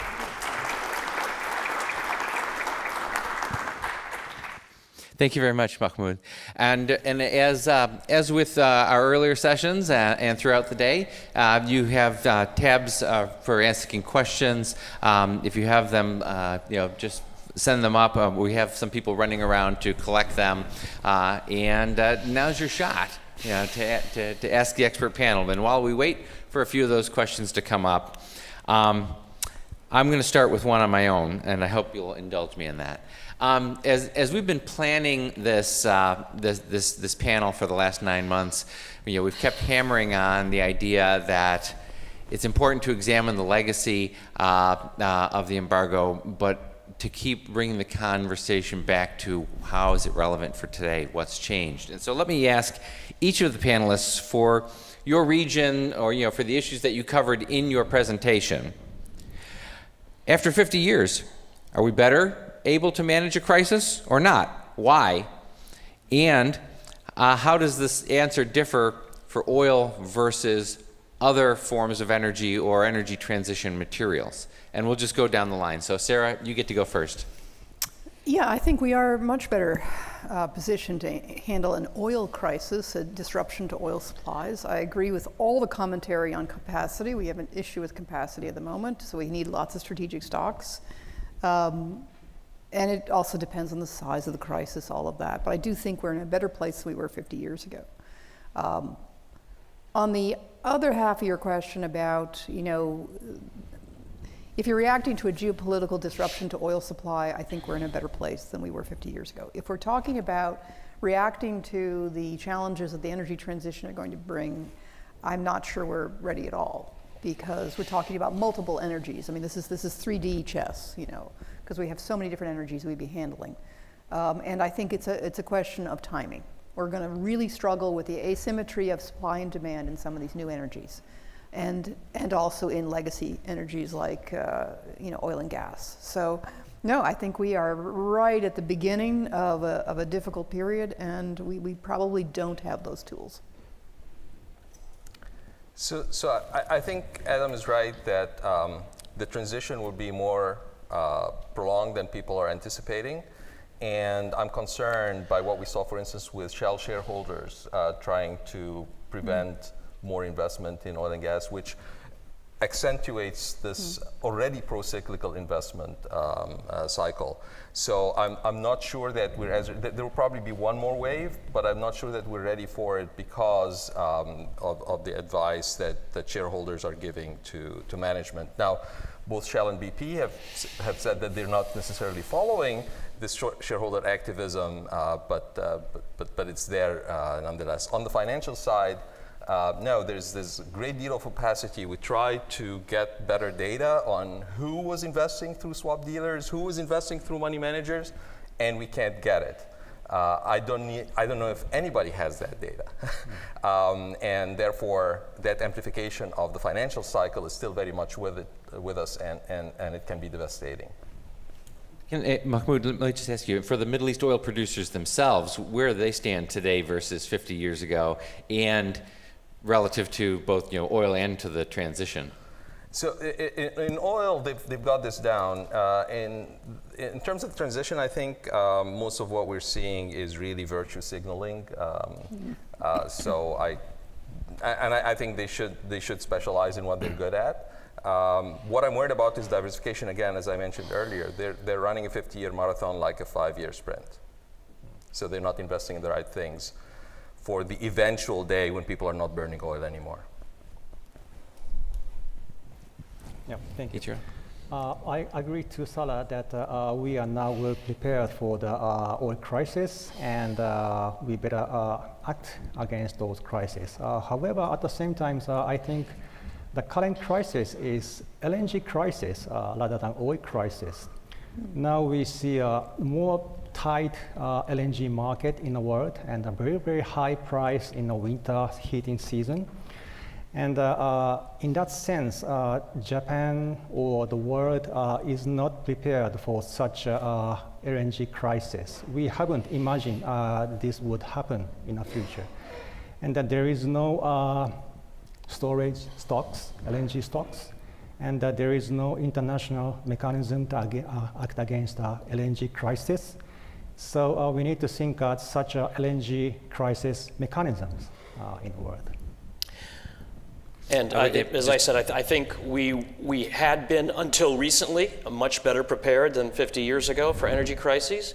We are rapidly moving into we're less well prepared, especially in Europe, which has catastrophically lost major supply of oil, natural gas, not just from Russia, but now you look at Azerbaijan, and God forbid what's going to happen in the Middle East and so forth, at a time when they are at the forefront of aggressive decarbonization and balancing their gas markets, best we can tell, by deindustrializing and so forth. And so I would say with Sarah, I'm kind of with Sarah in terms of where we were until a few years ago, but we're rapidly moving to a much more precarious place. Absolutely, and in fact, could we elaborate on the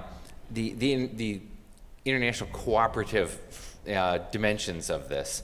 Ichiro, you mentioned kind of a lack of preparedness and thought about LNG. I should note, by the way, that for those of you who are interested, my colleagues at the Baker Institute have been following the European gas situation very closely, and there's a featured section on our website looking at that. But where we've got these cooperative relationships, or what have in the past at least been cooperative relationships among IEA countries, between the United States and Saudi Arabia, coordinating, consulting on, spare capacity in SPR, for example. Where do we stand on that? Today, it feels to me like we may have gone, had some backsliding there. And how do we build that out into these new energy forms and technologies for the energy transition? Yep. For the LNG crisis, what we are now facing is a tremendous increase of LNG demand in the European countries. The gas from Russia to Europe by pipe is equivalent to 30% of LNG market before the crisis. So there is no capacity in the world to produce additional 30% of LNG. So there is no way, I may say, there is no option for us to cooperate each other. Even we cooperate, there is no physical supply capacity in the world. So we just stand for that. We just save gas for the moment. And we need to wait additional capacity from United States or the Qatar after 2025 or 2026. So we need time. Simply, we need time for investment and have a new capacity for liquefaction. I think there are two poles to oil and security. One is the U.S.-Saudi security bargain, and both sides have been wondering whether the other is willing and able to uphold that over the last 10 years. The Saudis have been unable to keep oil prices stable during the last 20 years, and they doubt U.S. willingness and ability to defend them. So that relationship is staying.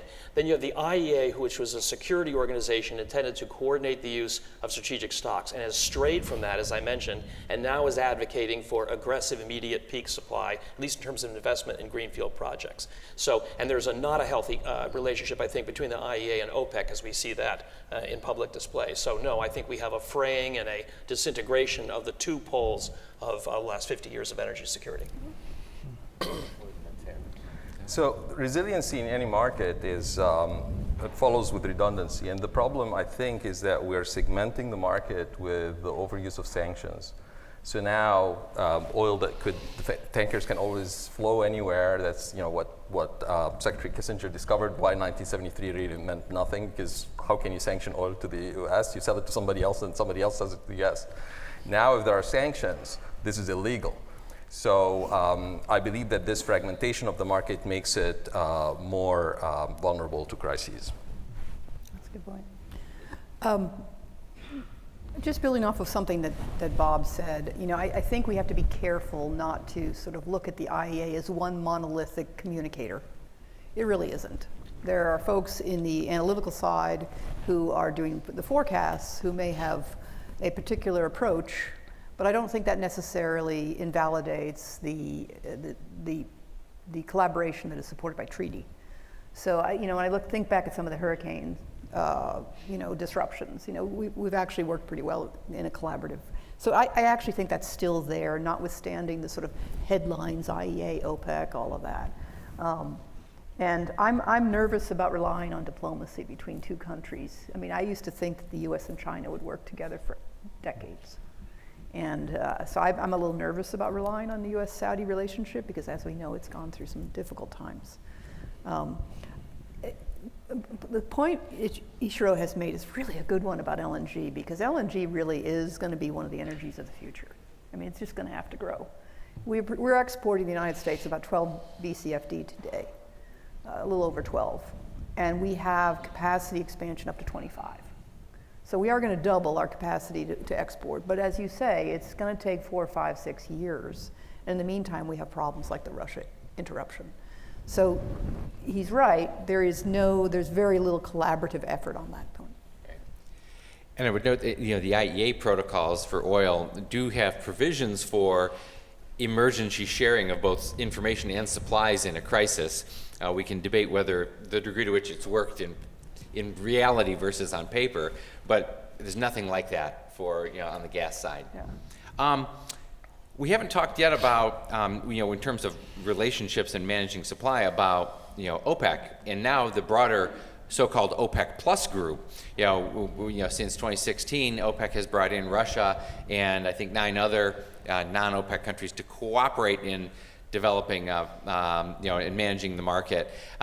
Jim Crane and I published a piece recently observing that while OPEC has lost market share over the last 50 years, if we include the OPEC plus countries, their market share is actually exactly what the OPEC market share was in 1973. We've had several questions that have come in about the role of inventories, and I think this kind of, and inventories described broadly, about commercial inventories, government strategic stocks, and spare production capacity, and all of that goes into managing unexpected events, including a crisis. And it feels to me like on all of these fronts, things have happened to constrain, and I'd be interested in the panel's perspectives. I mean, commercial inventories, like everything else in the world, it's all about capital discipline and minimizing your working capital, and so keeping those inventories at a just-in-time, bare minimal. Strategic stocks have been drawn down. Spare production capacity is tight and not systematically invested in anywhere outside of Saudi Arabia.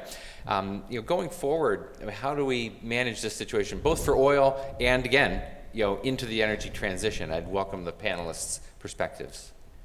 Well, I don't know. Adam may be the only person who remembers these, besides the minimum operating stocks. Do you remember that? We were used to have, or they were mandatory minimum operating stocks. And, companies used to have to hold a certain amount of stock. I'm not advocating for that at all. But, I mean, if you don't do that, then you just got to build up your strategic stocks. So. Mark, I was going to ask if your colleagues behind us, I had one other chart which goes directly to your question. If they could call my slides up, I didn't show it, if possible, and I'll have an answer to that, though. If not, I'll use some performance art to, why don't I just do performance art? If they can call it up, can they call it up real quick? Okay, if we could. Just, I almost showed this one. I got so excited. Whoops, let me see here. Yeah, this one here. This one. So, I took my monthly continuous crude oil price series that I developed for the book, and I did a min-max percent change for the years. This is going back to 1859, and then averaged them over these periods. And you see my measure of volatility. The first boom bust, 53%. Rockefeller cuts it in half. We bust up Rockefeller back to about 36%. Hold on to that number. Texas comes in practicing Maoist communism and crushes it down to the lowest we've ever seen. OPEC takes over from Texas and achieves about the same results as Rockefeller. And since 2008, we've been in what I call a third boom-bust era, and that's evident from my volatility there. Now, to the inventory question, the build-out in inventories is one reason why boom-bust 2 was not as big as boom-bust 1. Inventories help smooth those temporal imbalances between supply and demand, but as we know, inventories are neither limitless nor costless, and so they're limited, and we watch that closely. It's really spare production capacity, the willingness and the ability to create it and use it, that determines whether we're in a relatively smooth or relatively volatile period. OPEC Plus, I think the jury is out whether OPEC Plus will ascend to the pantheon of successful, durable swing producers. We've had temporary cartels since the beginning. The first one was the Oil Creek Association of 1861. And we've had little cartels since this volatility appeared. They're defeated usually because of cheating within the group and excess uncontrolled supply outside. Now, OPEC Plus, it was a rocky Netflix series, wasn't it? Getting Russia and Saudi to come along, and we had March of 2020 and negative $37. So God knows it's been rocky. I think it's really about the future. If the IEA is right that demand for oil is about to peak, then OPEC Plus can and maybe will be able to manage the market and keep things stable. If demand's not about to peak, we're about to see a multi-year boom cycle in oil prices, and OPEC Plus is going to run out of spare capacity in peacetime, which is how OPEC lost control in 2008, and the Texas Railroad Commission lost control in March of 1972. So this is a classical market failure story that, for those of us, most of us here are probably Houstonians, and we know how ERCOT's profit motive gave us power failures because we wouldn't build sufficient capacity. The same is true for production capacity of oil and gas. The reason we have the cyclical investment is that we don't have mandated regulations, and that's the role that government should play in providing public goods in order to make sure that markets are more resilient. And I'd note that there's on this inventory discussion, there's a connection back to the personal stories that, the human behavior, that Adam noted. In a crisis, hoarding happens, both at a individual level. I mean, we all have had that, when we're worried about supply, we top off a tank. And just imagine if you multiply that by 1 billion cars on the planet, how much more oil winds up getting held. It happens at the corporate and at the national levels as well. And so that panic mentality that can kick in can exaggerate, these cycles on the way up and on the way down. I guess this is kind of the obvious question for today, and that's not to belittle it. It's an important question. And or for other forms of energy in the region as well. There was no oil weapon. This was performative. Secretary Kissinger wrote that in his memoirs, that they panicked for a few months and then they discovered they just didn't understand oil markets. Embargoes are political theater. King Saud recognized that in 56. King Faisal recognized that in 67 and 73. And indeed, when prices did rise too much, then Saudi Arabia in January 1974 raised production. So there was no, before there was any resolution of anything, so there was no oil weapon. This is just pure political theater for the masses. So I would say that properly looked at, 73 was not about an embargo or disruption in supply. The actual supply cut was quite low. You had as much coming from the Israelis hitting Syrian terminals and things. The real oil impact of 73, as Sarah mentioned, is OPEC, which took over control of posted prices. When we went into the Arab oil embargo in 73, prices were $3 a barrel. They immediately raised it to $5 a barrel. I think Jim mentioned this too. By December of that year, they just slammed the price higher at $11 a barrel. I mean, imagine that, $3 to $12 a gallon in 4 months. It just, boom, that's it, and it's never going to. So that was the shock, and that was them exercising that pricing power. The chance of that happening again are extremely low. As Sarah mentioned, we're in a free market. However, the risk that the Hamas-Israel war expands to include Iran and becomes a disruption event for oil and LNG is another issue. Right now, my colleagues and I are putting at least a 1 in 5 probability on that, and we have to watch hour to hour to see how that goes. Right. Yep. Sarah or Ichiro, anything to add? I think we're going to address this in the panel later. Is that correct? There's a panel on geopolitics coming. I don't want to steal their thunder at all.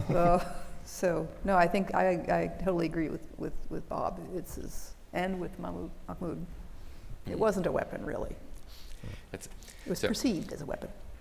Perceived, although, as Bob notes, prices came out of it 4 times higher than they were going in, for a variety of reasons, admittedly. And that backfired on them. Excellent point. So as we try to wrap up here, and there's, thank you again for all the questions. There's more here that we can get to. I have one before I want to ask for final comments. AI, is everywhere, and on everyone's lips. There's actually multiple questions about how do you see AI and more broadly, data, information technology and analytics playing into markets and decision making, going forward. Ichiro, that's yours. That's so, You're the engineer. Sounds like Sarah too. Sarah's a data. Sounds like a potential topic for a future event at the Baker Institute. No, it's written word by word, our answers. That's right. I have to congratulate you all, by the way. It's become kind of standard for everyone to sit down and say, well, I asked AI to write my opening remarks, but I didn't use it, of course. And then no one here has said that yet today. So congratulations for all of the original content today. So as we approach the end of our panel, let me just ask, what are we missing? What final points would each of you like to leave with the folks in the room and who are watching us online today as we think about the legacy of the embargo and its relevance for the world of energy today and heading into the future? Oh boy, that's a big one. I don't live in Texas. I live in Massachusetts. which you might know is a blue state. So I do believe oil demand will peak before 2050. I do believe it will decline into 2050. I'm not going to give you a number or a date, but I do think that is going to happen. So we're going to have different problems between now and then. Right now, we have a problem with potential supply in the Middle East, but we're going to get to a point where the asymmetry in moving from these legacy markets of oil and gas to new markets of hydrogen and battery components, there's going to be all kinds of issues with timing. I just don't think we are at all ready for this. I encourage Rice and other universities to train economists and engineers and thinkers and writers and speakers to look at this and understand it and try to help us get there. So my message will be, there's no need for us to keep repeating 1973 political spin sensationalism, because financial markets respond to that. We still have plentiful liquidity sloshing around from the money printing that we did during COVID. And the last thing that we need is yet another poorly grounded in economics story that drives markets crazy, because that has real effects and people get hurt. Okay. For Japan, we are looking at the carbon neutrality in the future, so that it will take time. In that future, the risk for fossil fuel might be declining, so that will be okay. However, in many Asian countries, they are now at a status what we did in 70s. So they are very vulnerable for the moment, and there is no tangible action for some countries. So we need to look at those countries, how they respond to the current crisis, and how they are going to prepare for the crisis like this. Otherwise, we will see some turmoil during the transition period toward carbon neutrality. Mark, my career, I've been fortunate and able to marry my loves of history and energy together. And I would just say in 73, as I hope I laid out a little bit, I think we all have to some degree, it's not too late to freshly reappraise what that meant, what happened, what didn't happen. Is the common perception accurate or not, and what are the lessons of it for now? I think we've well covered that here. But I would just say going forward, the saddest thing I've seen in my career is the rapid sort of ebbing of objectivity, of analysis, of a sort of a depoliticized approach to things like how quickly we should expect a transition and at what cost from 80% of our energy. I think we can have different sides and reasonable people can differ, but it's the lack of honest analysis and reasonable debate, an exception being here, of course, at Baker, that I think is our biggest challenge. So, well, thanks to all of you for your comments. We've covered a lot of ground here, and thanks for all of the questions. I apologize for the ones that we couldn't get to, but it's a testament to the intense interest that this topic, continues to hold, in our community. We talked about a wide range of different approaches and perspectives to how the world has changed, what the role of policy is, what works, what doesn't. And how that policy can misguided policy done in panic and without fully thought through could actually add to the stresses and the problems. For the students here today who are with us, anyone here want to raise a hand? Students here at Rice or other institutions here? I see a few. All right. Well, you've been given your marching orders, by the panel. It's time for you all, to step up and fix the problems that we're handing to you. But please, we will now have a coffee break, and we will reconvene at 10:45. At which point Secretary Baker will introduce His Royal Highness Prince Turki. So please join me in thanking the panel and enjoy your coffee break. Thank you very much. Thank you.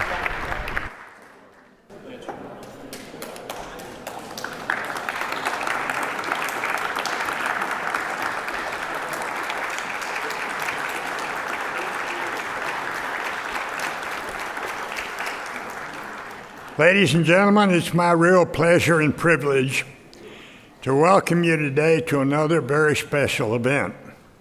Since its founding in 1993, the Baker Institute has been committed to bringing leading diplomats from around the world to Rice University.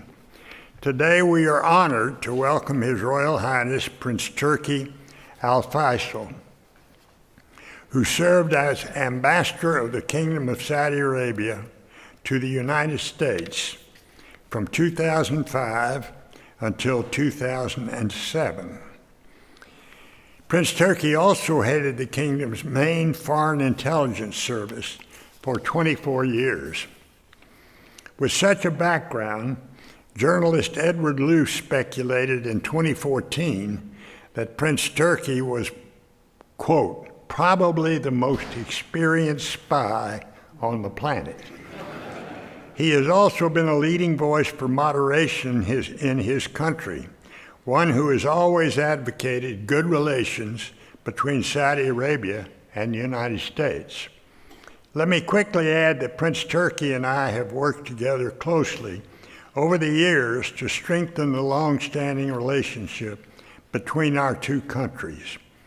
Further, he has promoted education for women in a country with a long history of opposition to equal rights for women. Prince Turki has held the position that, quote, born in 1945, he is the scion of Saudi Arabia's royal family, the House of Saud, as the youngest son of King Faisal, who was assassinated in 1975. It is little wonder that he has good relationships with this country and the West. His father sent him to Lawrenceville, New Jersey for his high school education. From there, he graduated from Georgetown University, and then he continued his studies at Princeton, Cambridge, and the University of London. Today, he is immediate past co-chair of the C100 Group, an affiliate of the World Economic Forum that encourages interfaith dialogue and cross-cultural understanding. He is also a founder of the King Faisal Foundation and chairman of the King Faisal Center for Research and Islamic Studies in Riyadh. In short, Prince Turki is a unique individual with impressive experience, a shrewd strategic sense, and a pragmatic understanding about how the world really works. As ambassador to the United States, he argued that the Palestinian-Israeli issue was the most important matter in the Middle East for the United States, even more than Iran at that time. As we witnessed the war that erupted this weekend between Palestinians and Israelis, his warning almost 2 decades ago now seems very prescient. Ladies and gentlemen, it is my distinct pleasure to present to you the former ambassador of Saudi Arabia to the United States, His Royal Highness Prince Turki Al Faisal.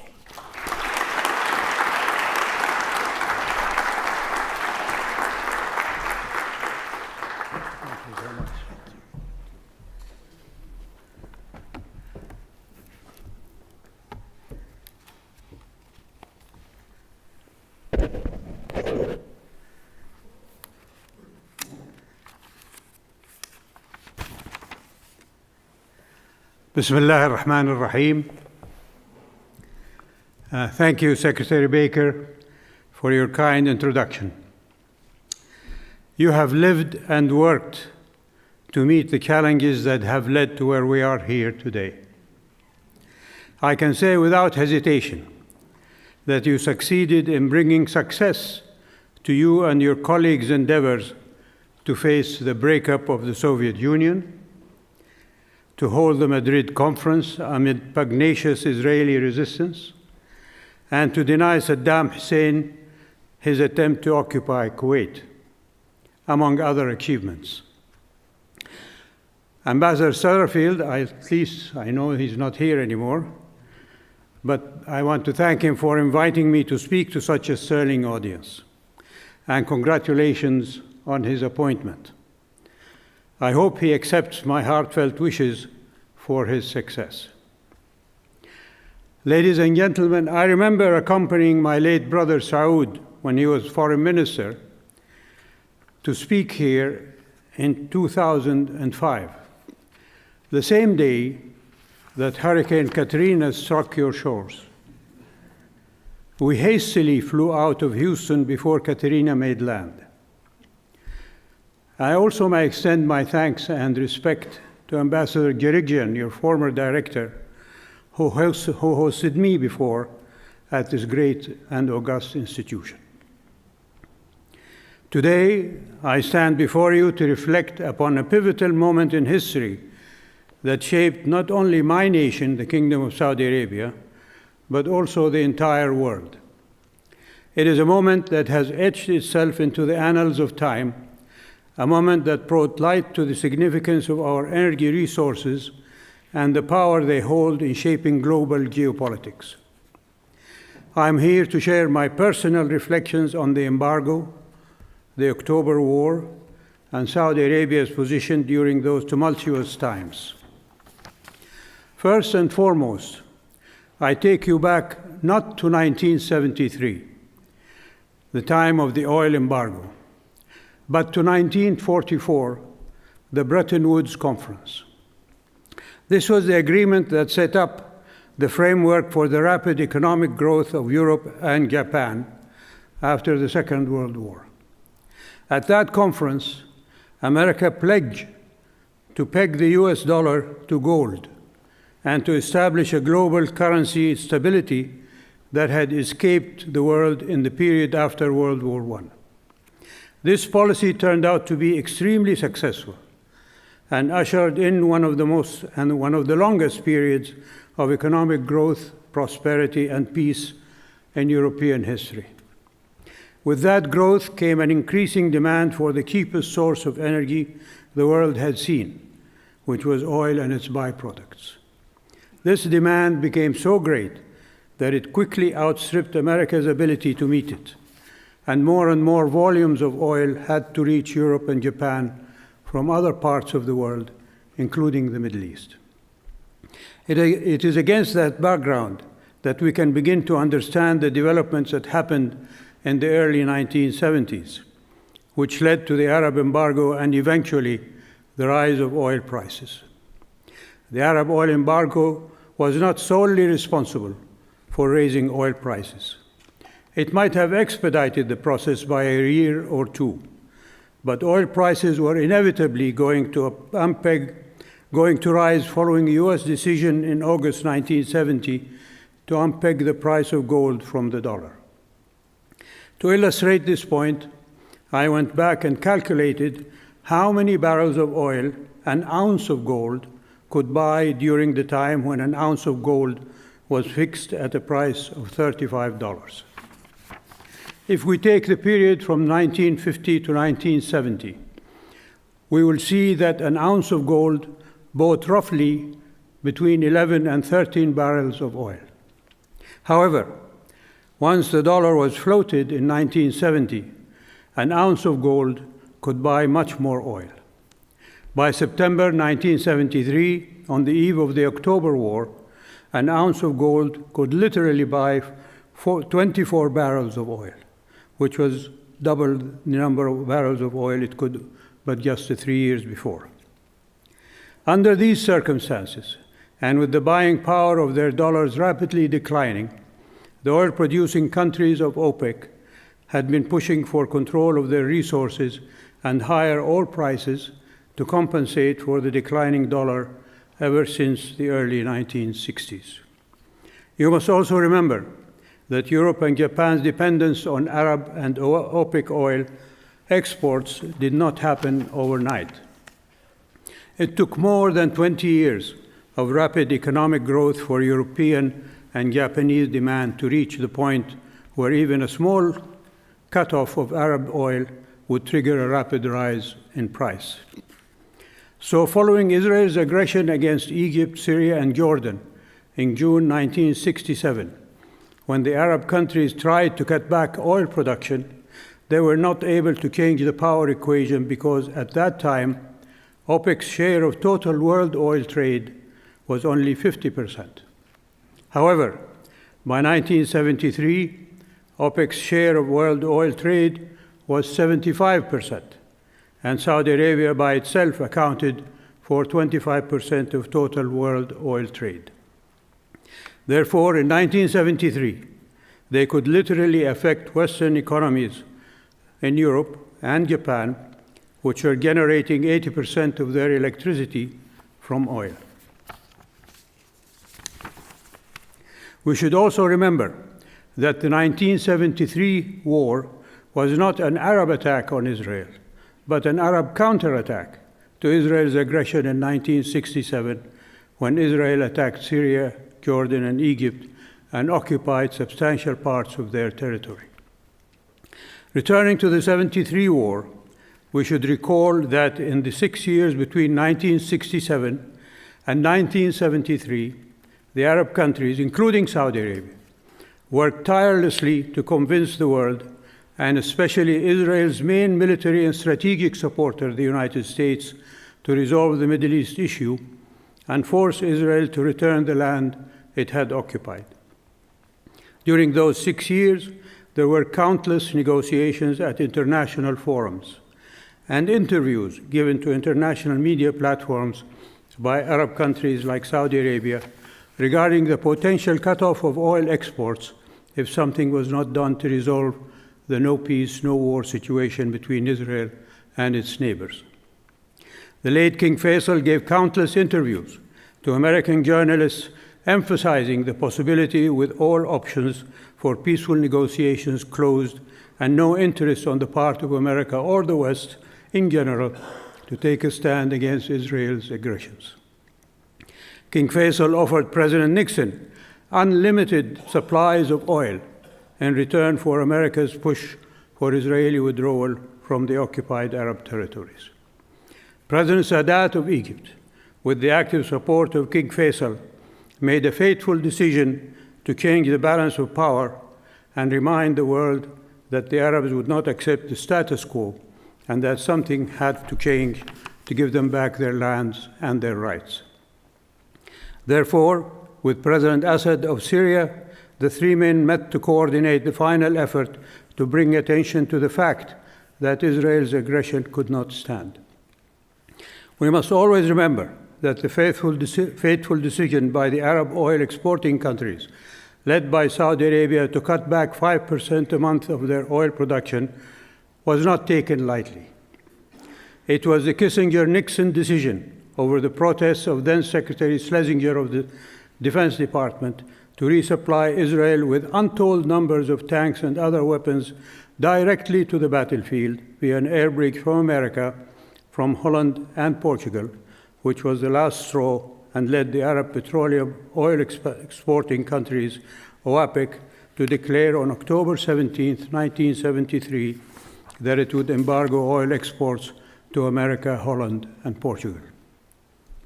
They began cutting back production by 5% a month until Israel withdrew from Arab territories. Saudi Arabia led the embargo. On the anniversary of the Ramadan war this year, Mr. Kissinger confirmed that if it had not been for American support, Israel would have been defeated. Finally, while I am aware that other speakers will be discussing the lessons learned from the 1973 oil crisis that followed and its relevance to today's events, I would like to briefly mention my thoughts on what is often called the law of consequences. In that regard, it's useful to look back at the events that preceded and followed October 1973. My comments here are purely speculative, so please bear with me. America generously supported economic growth in Europe and Japan by providing favorable trade terms, which led to a rapid rise in her external debt. At the same time, she made an ill-advised decision to enter into an ongoing civil war in Vietnam, because she saw this intervention as a block against communist expansion in Southeast Asia.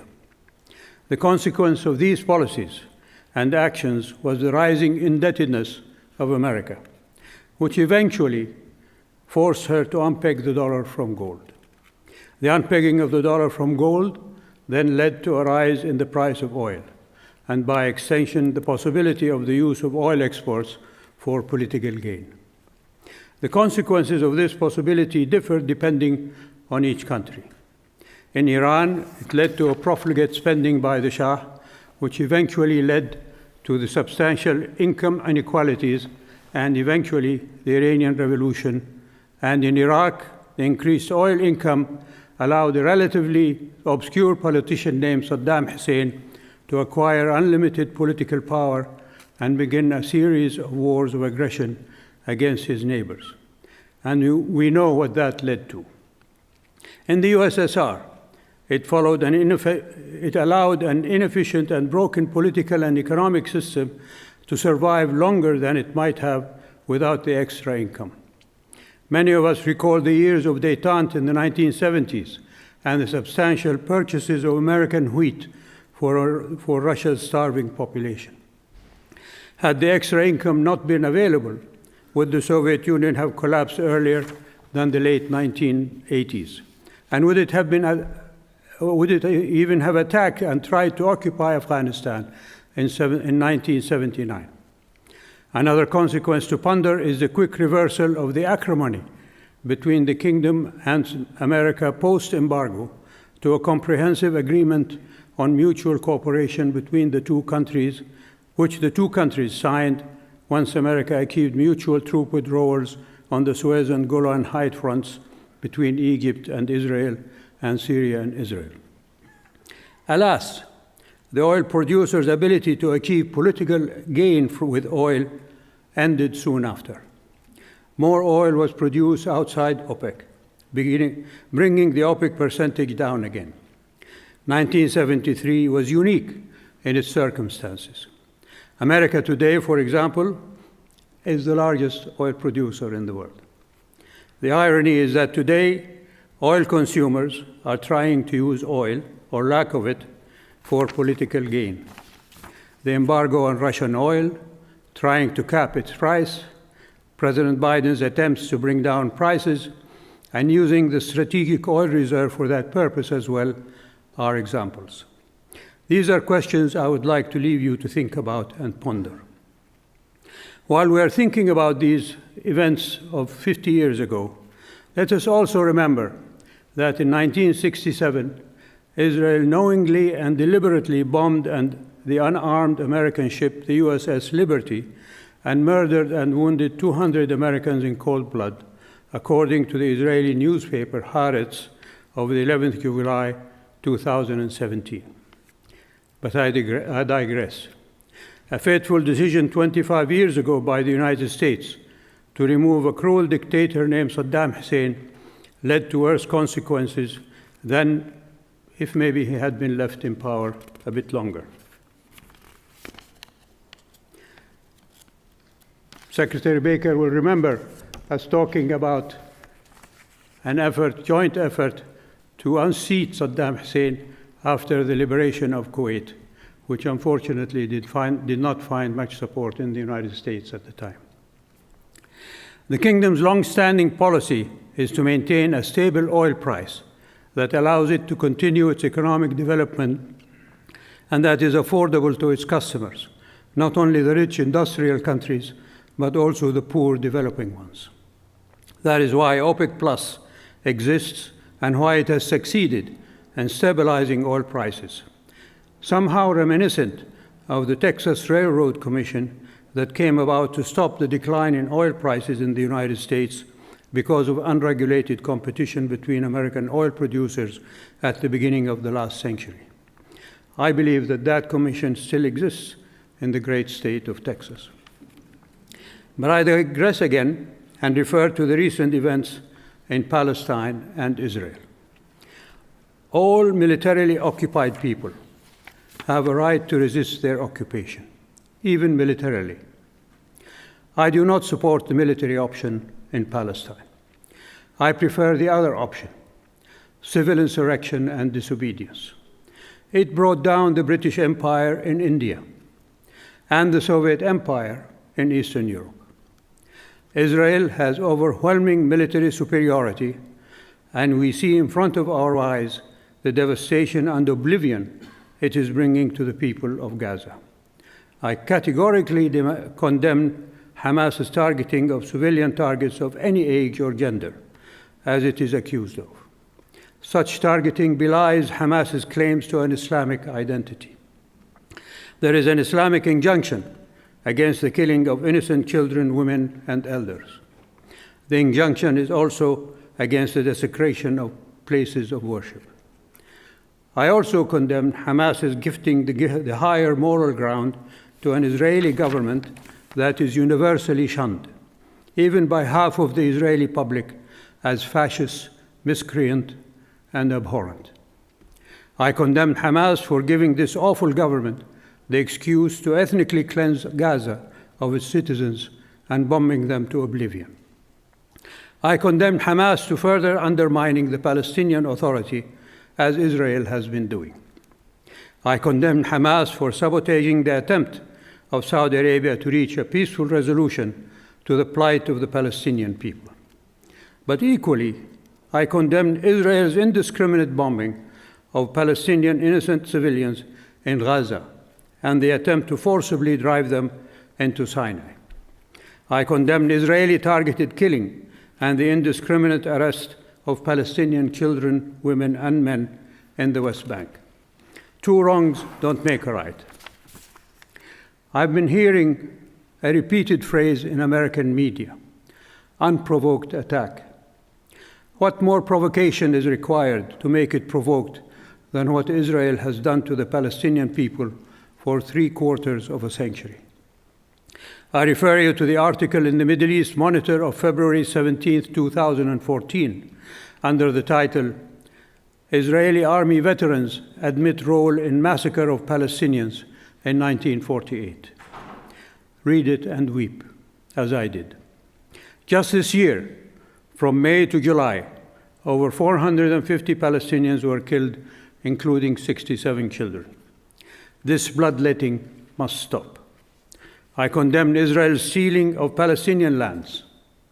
I condemn Israeli colonists for rampaging through houses of worship in the Aqsa Mosque in Jerusalem. I condemn Israel for destroying Palestinian homes and olive orchards. I condemn Israel for incarcerating Palestinian women, children, and men in concentration camps without recourse to due process. I condemn Israel's targeted killings and assassinations of Palestinians. I condemn Israel for funneling guttery money to Hamas, the terrorist group as defined by Israel. I condemn Western politicians for shedding tears when Israelis are killed by Palestinians, but refuse to even express sorrow when Israelis kill Palestinians. There are no heroes in these conflicts, only victims. Ladies and gentlemen, the Arab Peace Initiative is the only viable alternative to this bloodbath. Israel should seize it with all that it can muster of political, economic, and military might.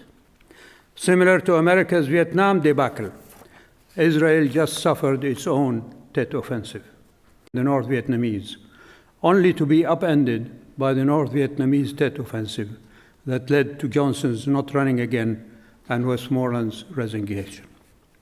Whether Netanyahu will resign, we'll have to wait and see.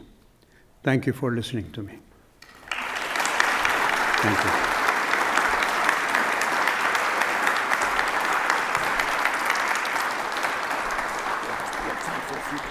Yes. All right, well, we've got time for a few questions. So if anybody has a burning question, please write it on a piece of paper on the question card on the table and hold it up, and we will we'll try to get those. Well, thank you so much, Your Royal Highness. A very interesting, very timely speech on both counts, a historic look, and your assessment of today's events. So I have a couple of questions for you. I wanted to start off with where you left off, the current Israel-Hamas conflict. and you know, how that's being viewed in Saudi Arabia, in your country, and you know, how that might affect or is affecting you know, these so-called Abraham Accords or normalization talks, and you know, any potential change in strategy from your side on this. On the second part of your question, I cannot say because I am not in government. And therefore, it is up to officials to evaluate what they're going to go forward on the discussions that were being held with the United States for a potential, hopefully, as I mentioned, end to the Israeli-Palestinian conflict. As far as the public in Saudi Arabia, of course, they see it as an ongoing war, with Hamas having initiated the fighting militarily, and now the people of Gaza are bearing the consequences. The destruction in Gaza, of course, is devastating. You've all seen the pictures. I don't need to have to mention how gargantuan that is in a place that has been described as the largest open-air prison in the world today. Publicly speaking, the kingdom, as always, will offer the support it can to the Palestinian people. And that may entail not only providing foodstuffs and medical support and financial support to reconstruct and rebuild, etc., but nothing like that is going to happen until the fighting stops. Also wanted to, you know, you spoke about OPEC Plus and some, you know, sort of referring to some of the changes within OPEC, you know, major differences between now and the time of the embargo. One of the things that we're very interested in here in the Baker Institute, we've been writing about, is this new working relationship, successful working relationship between Russia and Saudi Arabia within OPEC Plus.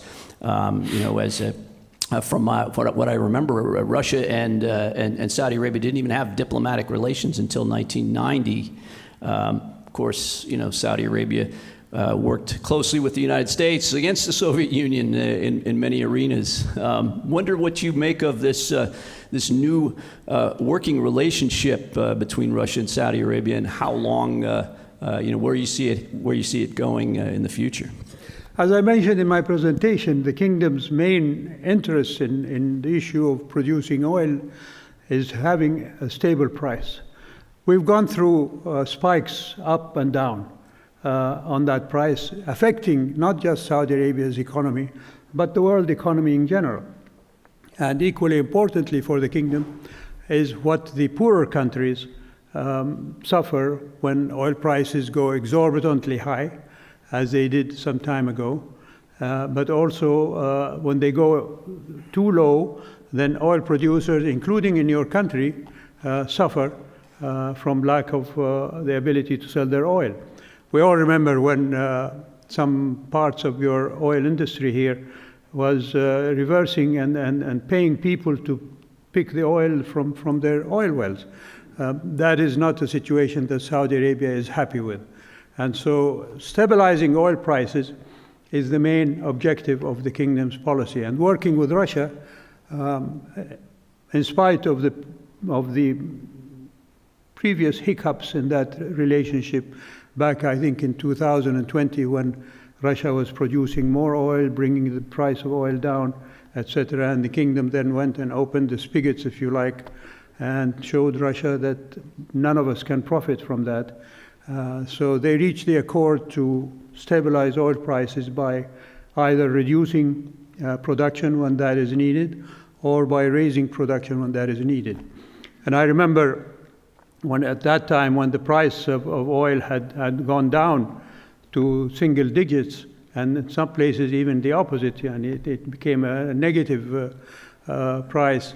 Then President Trump called both Russia and Saudi Arabia and said, do something about that. So they got together and they formed OPEC Plus. And sure enough, oil prices were stabilized after that. And I think it has been proven over the time that effort is keeping the prices of oil in a range that is acceptable not only to the oil producers but to the consumers. All right, thank you. So one final question. Yes, sir. Relations with Iran and Saudi Arabia seem to blow hot and cold, and recently we've seen a kind of a warming or reestablishment of ties. I remember when I lived in the region, President Ahmadinejad flew over, got a red carpet welcome in the UAE and in Saudi Arabia, walked hand in hand with King Abdullah into the GCC meeting. So then took a big nosedive. So I wonder if you could talk a little bit about the dynamics of Saudi-Iran relations and what seems to be the factors that are bringing those ties closer again. Two aspects of that I would refer to. One, we all remember President Reagan's dictum on dealing with the Soviet Union. Trust, but verify. This is the position that Saudi Arabia is taking with Iran today. We don't want a conflict with Iran. Any military conflict in the Gulf is going to affect us and others there and the rest of the world in a negative manner more than anywhere else in the world. And Iran has the capability to do harm, not just to Saudi Arabia, but to all the countries along the western shores of the Gulf. So reaching out for a relationship with Iran is not only pragmatic, but it is useful in maintaining the peace and the stability in the Gulf. We're not the only ones who are talking to Iran. You are talking to Iran. You are trying to reach an accommodation with Iran. And unfortunately, it is really up to the Iranian leadership whether they can take advantage of this thaw in the relationship between them and Saudi Arabia and become a constructive player in not only the Gulf, but in the Middle East and the other parts of the world. That is something that they will have to decide for themselves. But as I said, we're going to be alert and we're going to be careful in how we see responses from Iran. But it is not a one-week thing that to expect results in a few days or in a few weeks or maybe even a few months. It's a long-range effort on the part of Saudi Arabia to bring peace and quiet to our part of the world. Well, Your Royal Highness, it's been such a pleasure having you here. We really appreciate you coming all the way and visiting us here again in Houston. We feel very lucky to have you. So, may I just say one more thing before I leave you? Of course. Although I spent 24 years as a spy, if you like, in quotation marks, I could never say that I have become an expert spy. There is always something new to learn. And I know, especially now with social media available and so on, sometimes I wish we had them in my day, but sometimes I see how badly they affect people, and I say, thank God we didn't have them. But thank you for listening to me. Thank you.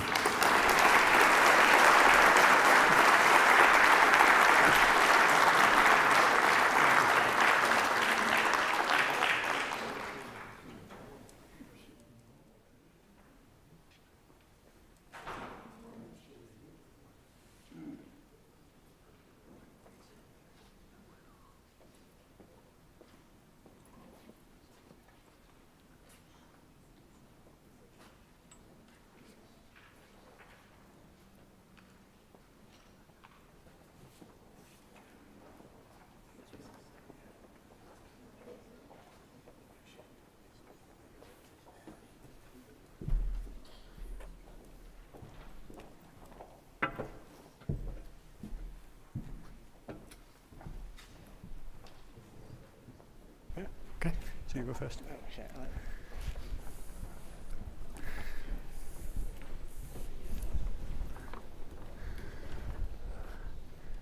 Okay, well, thank you very much for bearing with us with this fascinating panel today. I think His Royal Highness's comments have set up nicely the final panel discussion, which is going to move away from the energy-specific dynamics we've been talking about this morning, and to look at some of the geopolitical consequences of 1973, and also of the situation we find ourselves in today. We have 3 speakers. We have 1 hour for the panel. I'm going to ask each speaker to speak for about 8 minutes each, so we have plenty of time for questions using your cue cards. We'll begin with Raad Al-Qadiri, Managing Director of Energy, Climate and Resources at the Eurasia Group. We'll then go to my colleague Nathan Citino, who is the Barbara Kirkland Childs Professor of History here at Rice University, and also Rice Faculty Scholar at the Baker Institute. And then end with Sarah Fakhshuri, the founder of SVB Energy International and SVB Green Access. So without further ado, Raad.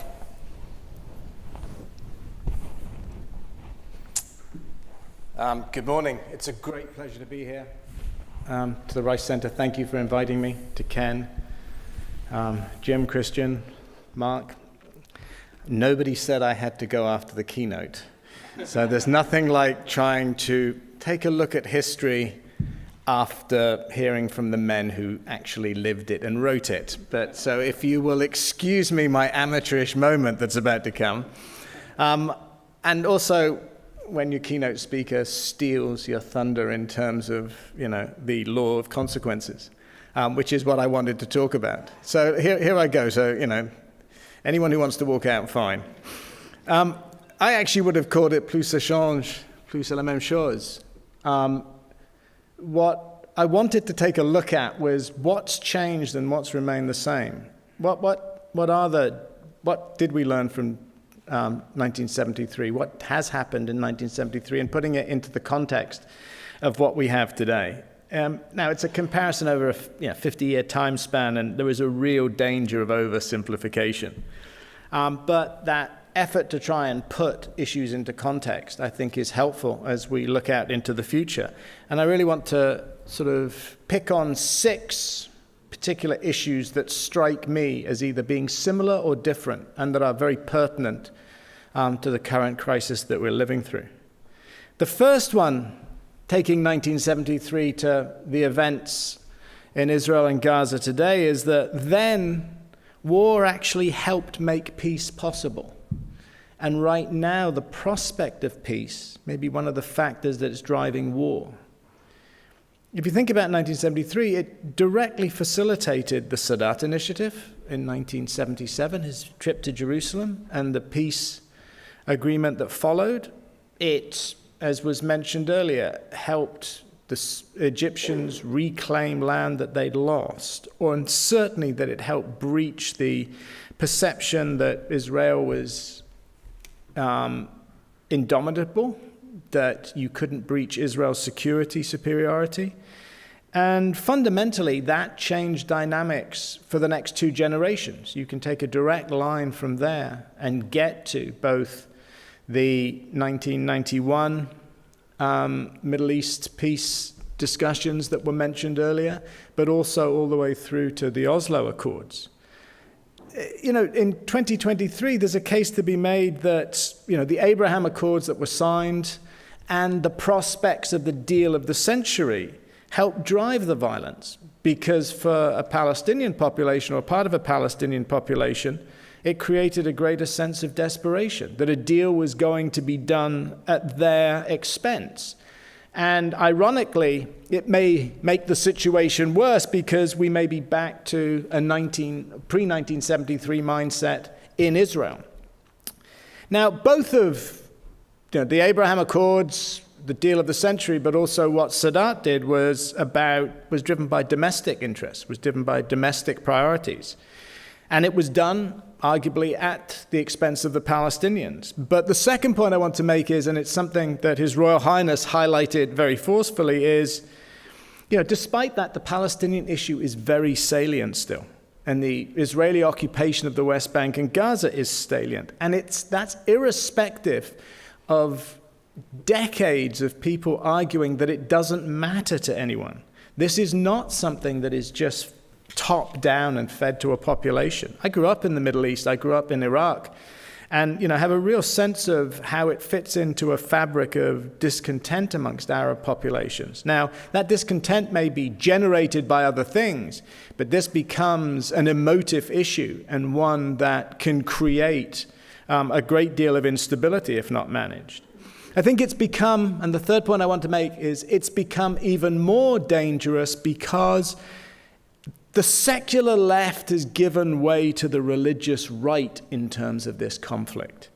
Now, it may be odd to talk about Israel-Palestine in secular terms. I mean, Zionism was faith transposed onto national identity, and Arab nationalism arguably has very strong Islamic roots.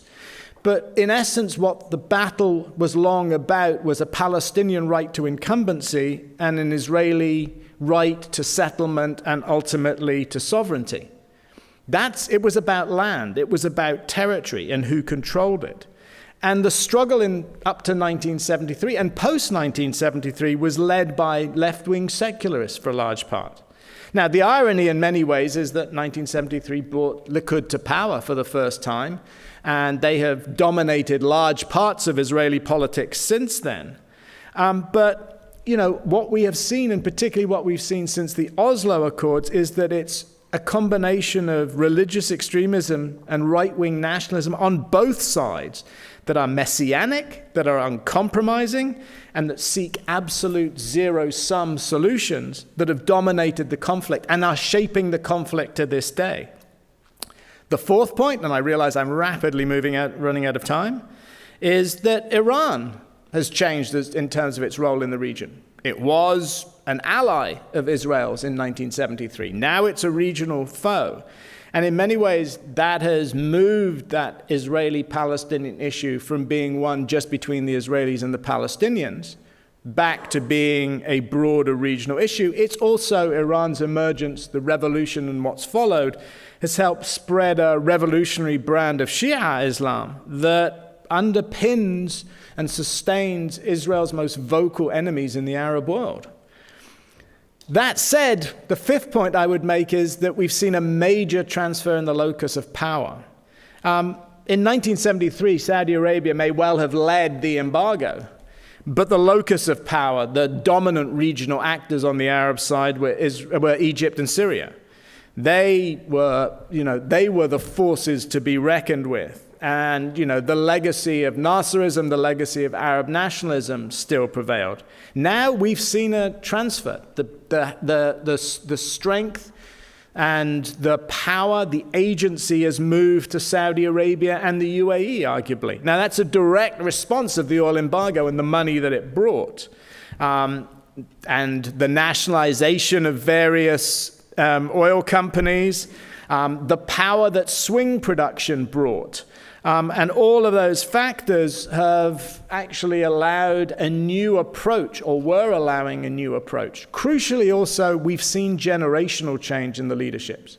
And MBS has been the poster child for that.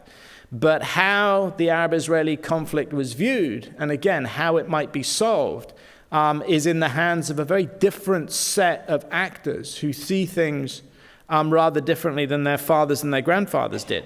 And the final point I would make is, bringing this back to the issue of oil. We're not going to see an Arab oil embargo, irrespective of how this war escalates. Oil may be at risk, but that's an issue of Iran primarily, and second and third order consequences. It's not going to be a direct response. In 1973, OPEC, as His Royal Highness mentioned, had significant power. The West was a key consumer.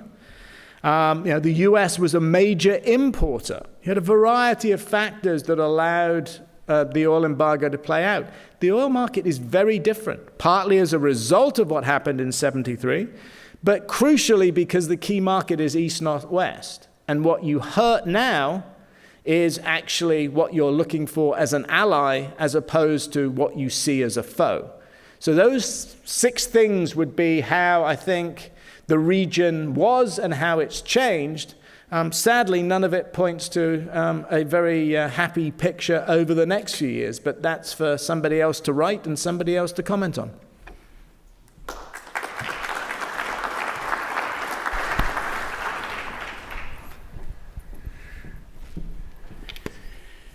Thank you very much, everyone, for coming, and thanks to Jim and Christian for inviting a historian over from the history department to address you today.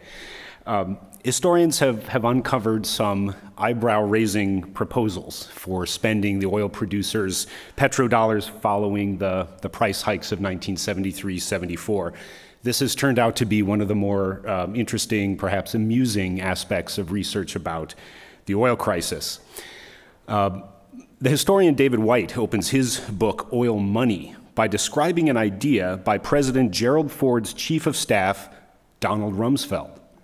Rumsfeld proposed an Arab space agency, developed in partnership with the United States, but paid for by Arab oil producers. It would promote modernization of Arab societies and reduce radicalism in the area. Rumsfeld wrote to the Deputy National Security Advisor, Brent Scowcroft, that, quote, the mullah or mufti would be harder pressed to sway an electronic technician than a camel herder towards some reactionary political position. Another example, so vintage Rumsfeld, right? Another example appears at the beginning of Toby Jones's book, Desert Kingdom. 2 years after Rumsfeld dreamed about launching Arabs into space, Saudi Arabia worked with French experts to measure the feasibility of towing a 100 million ton iceberg from Antarctica to the Red Sea. According to Jones, the idea was that the melting ice would slake the desert kingdom's desperate need for fresh water. These stories, these anecdotes, are prologue to a more serious discussion about who benefited from the dramatic realignment of the global economy brought about by the crisis. So in my brief remarks, and I'm glad to see that Christian is not wielding his red stick, but I'll try to keep to time. In my brief remarks, I'd like to contribute 2 points to this discussion. The first is that the 1973-74 crisis was just one dramatic episode in a longer-term struggle over who would control the proceeds from the production of oil in the Gulf. The struggle went back to the origins, the beginnings of oil production during the interwar period, but it entered an intense phase following the nationalization of the Suez Canal in 1956, which we heard about earlier today, by the Egyptian president, Gamal Abdel Nasser. This phase saw the establishment of OPEC, producing countries' gradual assumption of control over prices, and the eventual nationalization of Western producing companies, such as Aramco and the Iraq Petroleum Company. But my second point is to distinguish between two very different agendas for challenging the power of the international companies. One agenda sought to enhance the authority and revenue of producing governments. The other sought to distribute revenues more widely throughout the Arab region and to apply them to economic development. This latter agenda was linked to pan-Arab nationalism and, implicitly or explicitly, to the cause of Palestine. Distinguishing between these two agendas is my more original point, because historians writing today often bundle them together under such broad themes as the rise of the global south or the pursuit of an economic sequel to decolonization. Campaigns to address the economic legacy of colonialism and campaigns to assert national sovereignty over oil resources were related in theory but distinct in practice. In historians' accounts, they're often lumped together. I think it's crucial to distinguish between them, however, because it's only then that we're able to understand the significance of the 73-74 crisis and what happened in the aftermath. That first agenda, enhancing producing governments' control over resources and revenues, is reflected in Saudi Arabia's abortive attempt to establish a national tanker company with Aristotle Onassis in 1953.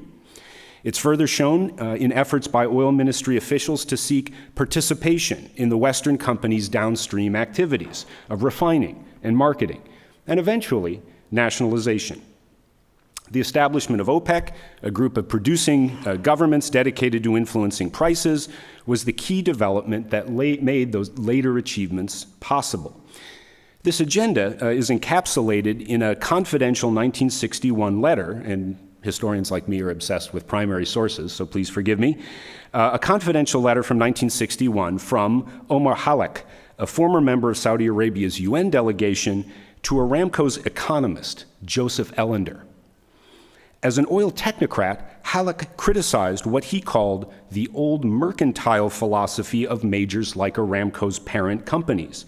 Yet he also called for the systematic reinvestment of revenues for the benefit of the state and the domestic oil industry, rather than control of those revenues by the ruling family, what he called at that time a wasteful and indulgent autocracy.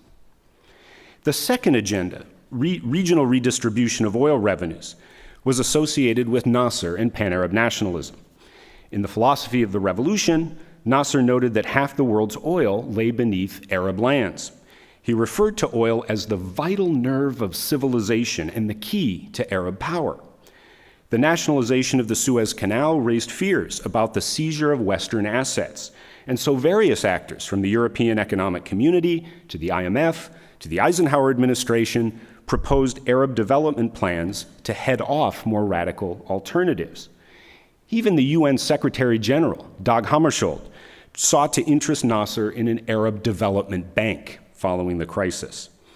The establishment of OPEC in September of 1960, a group of Arab and non-Arab producing states, preempted broader schemes to share Gulf oil wealth on a systematic basis with the more populous Arab states. A source that exemplifies that second and more radical agenda and its ties to the struggle over Palestine is Abdullah al-Tariqi's Arab Petroleum, a Weapon in the Battle. Published in Arabic just after the June 1967 war for the Research Bureau of the Palestine Liberation Organization, al-Tariqi's statistics-heavy study showed how Arabs could wield the oil weapon more effectively than they had during the brief 1967 embargo and apply revenues to developing agriculture and industry across the Arab world. This is a key point. The use of the oil weapon here is not simply to change American policy toward Israel, it's to redistribute oil wealth more broadly throughout the Arab region. As oil minister years earlier, Tariqi had pursued Saudi participation in downstream activities from Aramco's production and had helped to found OPEC. After his dismissal and exile in Beirut, he formulated more ambitious redistributive goals in an explicitly pan-Arab context. The most far-reaching attempt to formulate an economic sequel to decolonization came in the aftermath of the Arab oil embargo. Promoted foremost by Algeria, an OPEC member, at the 6th Special Session of the United Nations in April of 1974, the new international economic order was described by President Houari Boumediene as seeking a new equilibrium between developed and developing states. The NIEO drew inspiration from OPEC and envisioned control over the production of other commodities by developing countries. It called for the regulation of Western corporations, technology transfers, and the redistribution of capital for development. The NIEO provided the developing bloc of G77 countries at the UN with a powerful vision of global economic justice.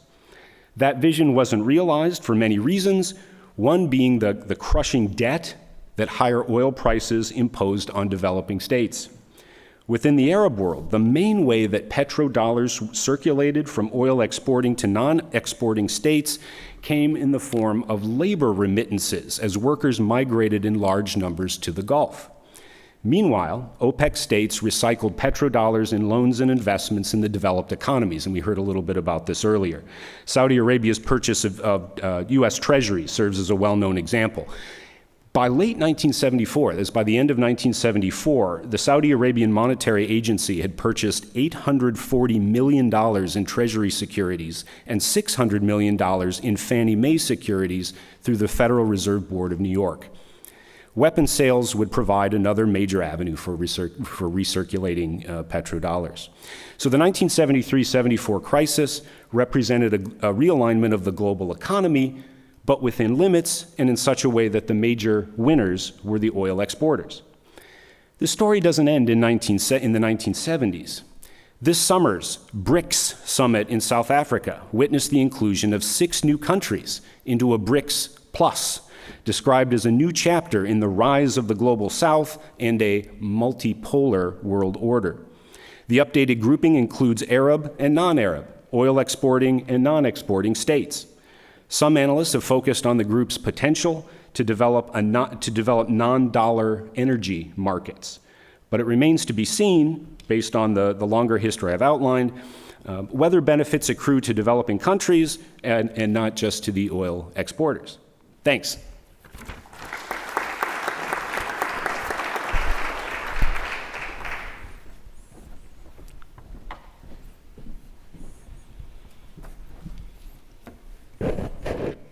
Ladies and gentlemen, it's a pleasure to be here today.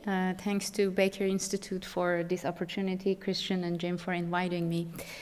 There are already so many interesting topics have been discussed, so I will just focus on the geopolitical changes that I think has been changed since the 1973, the dates that we are focusing today, until today. Something that is very interesting is that in any energy crisis, usually it's a wake-up call for everyone to get back closer to that definition and traditional concept of energy security, which is uninterrupted flow of energy at affordable price. And going back to the solution, what is the solution to energy security resiliency? Still going back to what Churchill said, diversity. So one major change since then was diversification, but not just diversification of supplier, but also diversifications of fuels in our energy system, which was introduced as part of energy independence. In the United States, we had, as part of this energy independence strategy, investments in new technologies, and then shale revolution or shale boom that we had. We suddenly in a market had a new supplier, United States, that it's not it's actually very recent few years that US is also exporting crude oil. And I remember all those attempts that in Washington, D.C., it was a very timely moment of activities when everyone was trying to lobbying for removal of ban on US oil export. At the same time, President Obama's administration was trying to convince the major importers of oil to reduce their imports from Iran, which they were trying to implement sanctions. I specifically remember even Japanese lobbying and talking to Congress and Senate members that if US can export oil, then we do not need to import oil from Iran. So new players, obviously we had new players and new sources of energy in the market. That diversification had happened. The second change that I would like to mention today is about affordability. Any energy crisis and increase in prices, we already discussed, it was discussed in previous panels, that the oil embargo was not necessarily about cutting production, was about increasing prices. And why increased prices is obviously a threat to energy security because it impacts economy, it also impacts other aspects like food security, like what we witnessed after the war between Russia and Ukraine. So what is really the affordable price? And this is something that we are even dealing with that today. Many questions the Saudi Arabia, Russia, and OPEC Plus intentions for cutting back production, maintaining the prices at certain level. So what is really that affordable price for the global economy, for everyone, the consumers? While as consumers we would like to have the lowest minimum price as possible, something to bear in mind is that prices need to be at a certain level to stimulate investment.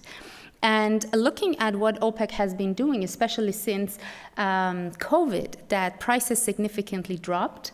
And that was obviously counterintuitive for investors, that prices significantly dropped. The increase in the prices was not really happening after Russia-Ukraine war, the recent, but before that. Why? Because we had the demand to start picking up, but the supply could not catch up.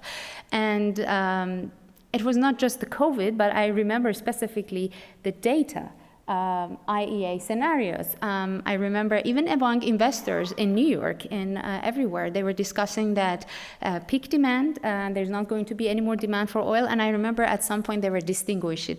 The peak demand for black oil or heavy oil is coming earlier than light oil. But then we had the COVID happening that, in fact, because of the shock in demand and lower transportation, suddenly heavy oil was more in demand. So affordable price has been something that OPEC and Saudi Arabia has been trying to solve, that dilemma that the prices are at certain level that not only it's good for consumers, Adam showed us the sticks, it doesn't going to impact the demand significantly, but also stimulates the investment, which is important to maintain the supply in future. The other thing that I think is interesting that OPEC and Saudi Arabia has trying to do that role was creating certainty in markets, especially since COVID, OPEC Plus comes with forward decisions. And at the time of extreme uncertainty about especially demand, at least having those forward decisions of OPEC creates certainties. The third issue is data. It has been mentioned why prices increased. Obviously, there was the amount of oil that was cut back during 1973 was much less than the panic in the market, because we didn't have a system, an organization that would rapidly tell people what is happening in a market with data. And obviously, it was again discussed. Organizations like IEA have formed after that to tend to data. But looking at today, we have that deficiency and in data. When we look at that significant difference between future forecast scenarios, if you want to look at IEA or EIA, or OPEC, there is that data gap and gap of understanding with regard to future demand, especially when it comes or future supply. Why? Because we have dominant narratives, and those dominant narratives are going to lead investment, are going to lead suppliers and also consumers, and an economy. Dominant narrative could eventually happen in the future if it backed and strongly by data. And assumptions are different. If you're assuming net zero, if you're assuming where oil is used or substitute. Something that is very important is that today, in most of the assumptions we have for future data, we are not including some of the assumptions like AI, the need of AI for energy. No one knows how rapidly AI is expanding and how much energy we need for that. Also, the demand that is going to be stimulated by energy transition. The need for all of these new equipment, infrastructure, cars that we need for energy transition. How much new demand we want, especially oil, petrochemical, the importance of that. So I think data transparency, and today is actually, I see an issue. There is other data issues that we have. For instance, if you look at the current event between Hamas and Israel, almost every single expert in the market recognized the fact that Iran's supply could be one of the major question mark or uncertainties that could lie. Would the administration put sanctions on Iran or not? Data on Iran is a lack of transparency. We don't know how much Iran is producing, how much they're exporting. So data still remains a question. And I would like to mention the issue is reliable resources. Who is reliable supply in the market? Again, as everybody celebrated, most of the major consumers celebrated U.S. becoming a major exporter, because now we have a new reliable exporter in a market that its oil is transferred from different routes and water routes that it's not interfering with traditional ones. Looking at Saudi Arabia, I like to refer to what Adam said. Let's think what did not happen. And something that Adam mentioned, which is very interesting and important, was the incident of OPEC that reminds us the redundancy and resilience in the infrastructure that Saudi Arabia has. Also, Saudi Arabia playing the role of creating certainty and in terms of supply in their decisions in OPEC and prices. But I'd like to go back and just leave you with two questions. I'm not a historian. We have wonderful historians today with us. If we look at the Arab oil embargo, something that we never think about it that did not happen, what could that be? At the time that Saudi and Arabs implemented the embargo, who was producing oil in Saudi? It was American. It was an American company producing oil in Saudi Arabia. But what did not happen?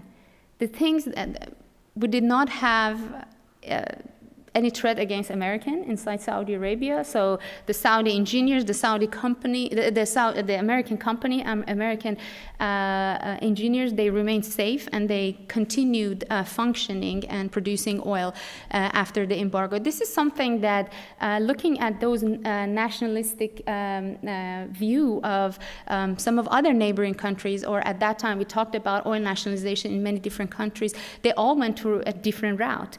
Looking at Iran, Mexico, many other countries that nationalized their oil, the nationalization of oil was a rapid process that in most of them concluded by expelling the foreign investors. The foreign investors, let's say in case of Iran, the British company had to leave Iran, and Iran faced its first sanctions back in more than 50 years ago when they nationalized their oil, and British Petroleum, Anglo-Iranian, the British company put sanctions on Iranian fuel oil because it was produced in a British invested refinery in Iran, and it was Japanese company that for the first time they broke the sanctions and lifted some fuel oil. So this is something that did not happen, and Saudi Arabia nationalization of oil has gone through a very different route. It was not an immediate action, a hostile one, but a long process, rather a long process of negotiations and training, and I would argue that that's maybe the reason that Saudi Aramco and Saudi energy industry has a very different destiny today than many countries like Mexico or Iran when we are looking at their energy industry. So looking at reliability, I think the question that Adam raised, what could happen that did not happen, could also help us to understand some of those geopolitical changes and impacts that the event had. Thank you.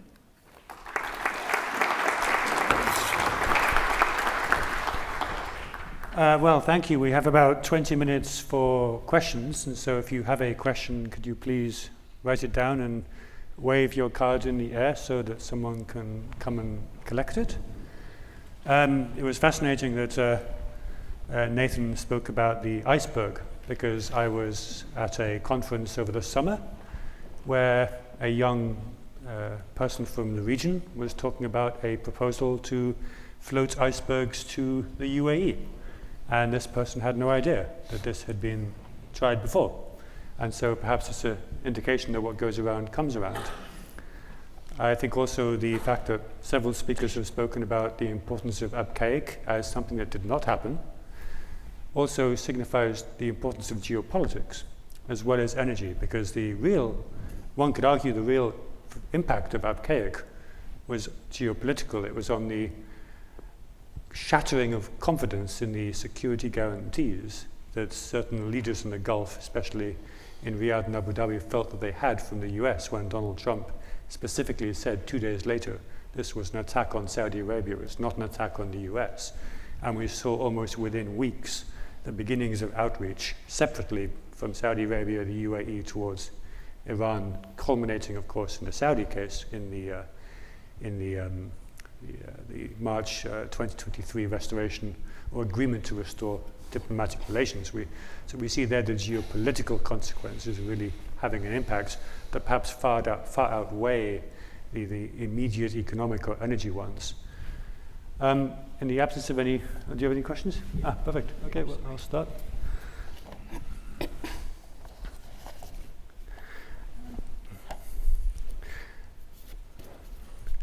So what probability would the panel put on the possibility that the current conflict in Gaza will lead to developments that will result in the reduction of Iranian oil production? Anyone want to go? You want a number? Or the possibility, or any reflections? I think it's always a risk. And it's not just, what's the risk? It's also how much oil could be lost and under what circumstances. So I think a couple of points to make on that. The first would be that this is going to be a second or third order consequence of political and military decisions. So I don't think we're going to see oil taken off the market. The chance of an embargo, the chance of removing oil, I think, is minimal. But if you had an escalation of this crisis that draws in Iran, the closer the crisis gets to Iran, the more the risk that there is going to be an interruption of supply. But then you start to look at sort of, the potential domino effects and chain reaction. I mean, you could argue that you're simply looking at 1.2 million, 1.4 million barrels a day of exports, an amount that the world could probably withstand. It would kick up prices, but there's sufficient spare capacity to cover that.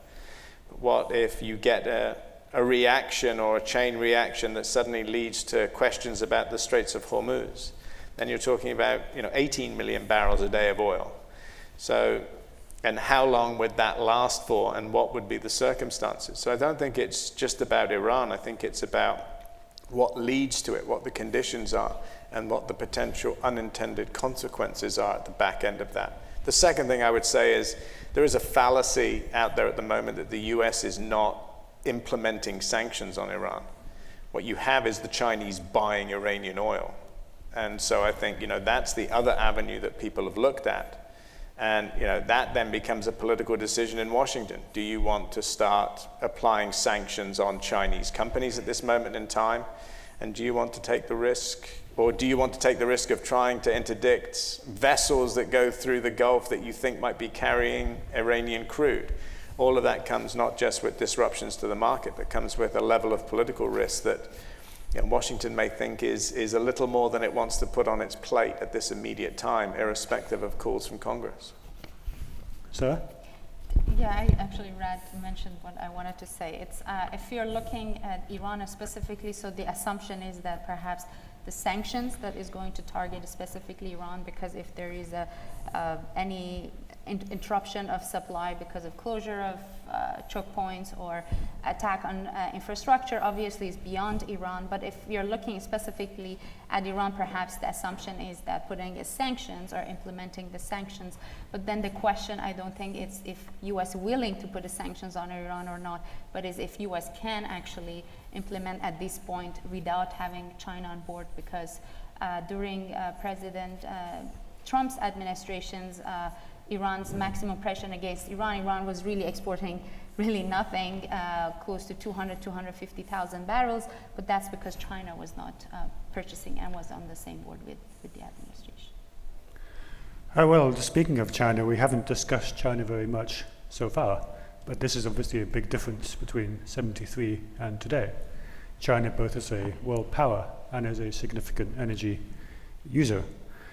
How will China's rise, or how has China's rise impacted energy geopolitics today and going forward? Anyone? I mean, I touched on it at the end of why you wouldn't get an embargo. It's because China's a major buyer. The dynamics, the geopolitical dynamics are such that, this isn't about punishing the West. This isn't about punishing US and Western policy towards Israel. This would hit your major markets, and more importantly, your growth markets, just as hard, if not harder. And so, the movement of flows is different than it was at that point. And so the politics, the geopolitics that goes with it. I think there's a second point, or two related points that come out of that. One is China a world power? It's an economic power. But in terms of its military strength and ability to project that, and its political strength, its diplomatic strength and ability to project that, the Chinese have been very quiet in this conflict. And I think that reflects the fact that they are not yet a superpower that can impose themselves on the region in a way that I think is often speculated or often claimed. That is a 10, 15-year program, but we're not there yet. And so I think, as you look at China and its reasons, the question, I think, or more, not to dismiss this question, but an interesting way to put this question is, does this conflict do anything to change the geopolitical dynamics that preceded it of US-China competition? And the answer is probably no. Very tragically, this may end up just being noise, and the longer-term geopolitical dynamics and the longer-term geopolitical course that we see is still going to be rising US-China tension, irrespective of how this crisis plays out. Yes, and of course the fact that the Chinese got involved in pushing the Saudi-Iranian deal over the line was itself, I think, fascinating to observe, just because China and other East Asian states are so much more reliant on energy from the Gulf than perhaps the US and others, and so are much more exposed to any geopolitical shock or vulnerability from tension in that region. I'd just like to return to the comment, I think it was Mahmoud made this earlier today, about the sort of the overuse of sanctions at a time when they introduce instability, but also are not effective, precisely because the United States doesn't have the kind of control that it did a generation ago or 50 years ago, or certainly during the crisis over Anglo-Iranian oil company, the Mossadegh era, when the major oil companies could effectively embargo Iran. And also China, something that when we are talking about oil, we should not forget that the oil that China consumes is reprocessed to products, and then China is a major exporter of products, but also petrochemical products. So we have seen during the Russia war and sanctions on Russia, we just had a change of flow of oil. So in the US, we are importing products from India that are made from Russian oil. So when we are looking at China and China's import, we have to also consider that China's export of products. Now, the realignment of the global economy and geopolitical relations has been a theme. Does the panel have any comments on how current events might impact the political theatre in what, after all, is the beginning of an election year here in the US? Right? Wow. Well, I mean, I think as in the 1973-74 crisis, I think it's clear that concerns over oil markets will not be enough to get the United States to change its policies with respect to Israel. And I think that that has certainly has a domestic dimension. Also, in terms of, and I don't know if you'd agree, but in terms of the forcing function or the extent to which it puts guardrails around US policy and US reaction, coming into an election year makes it particularly acute. We're not going to see a 1991 type peace conference that was in many ways, as was mentioned, was held over the reluctance of a number of the players in the region. I don't think this is a crisis. This is a crisis that doesn't engender peace. And I think from a Biden administration policy, there are the risks in terms of the economics, but the risks of the optics in terms of not being seen to support Israel is something that it's going to be very sensitive to, for fear of some of the domestic political backlash and what it opens it up to from attacks from the Republicans. I just defer on Rad and I actually was thinking about, while listening to them, too, the game is bigger than oil, I would believe. And also going back to the previous question on China, we have been significantly talking about oil, but there are a lot of other issues that we are tackling. I would say that we are at the time that we are dealing with maximum uncertainty in terms of understanding what future brings to us, in terms of fuel, in terms of demand, supply. We have a strategic minerals. So Iran, and we are talking about Iran, Saudi, China, a whole region is not just anymore oil, is a lot of strategic minerals. The way we perceive China in the United States, most of the countries in the world don't perceive China in the same way. So I think, again, I tend to not to comment about US domestic politics. I'm not expert on that, but I would say there are a lot of uncertainties that we are dealing with. And we are in almost the exact same point in the electoral cycle that we were in 91 with the Madrid conference. That was October 91, the election in November 92, and actually saw George H.W. Bush lose. So, of course, we'll have to wait and see how that plays out. There's a question about the geopolitical angle on nuclear energy. Yes.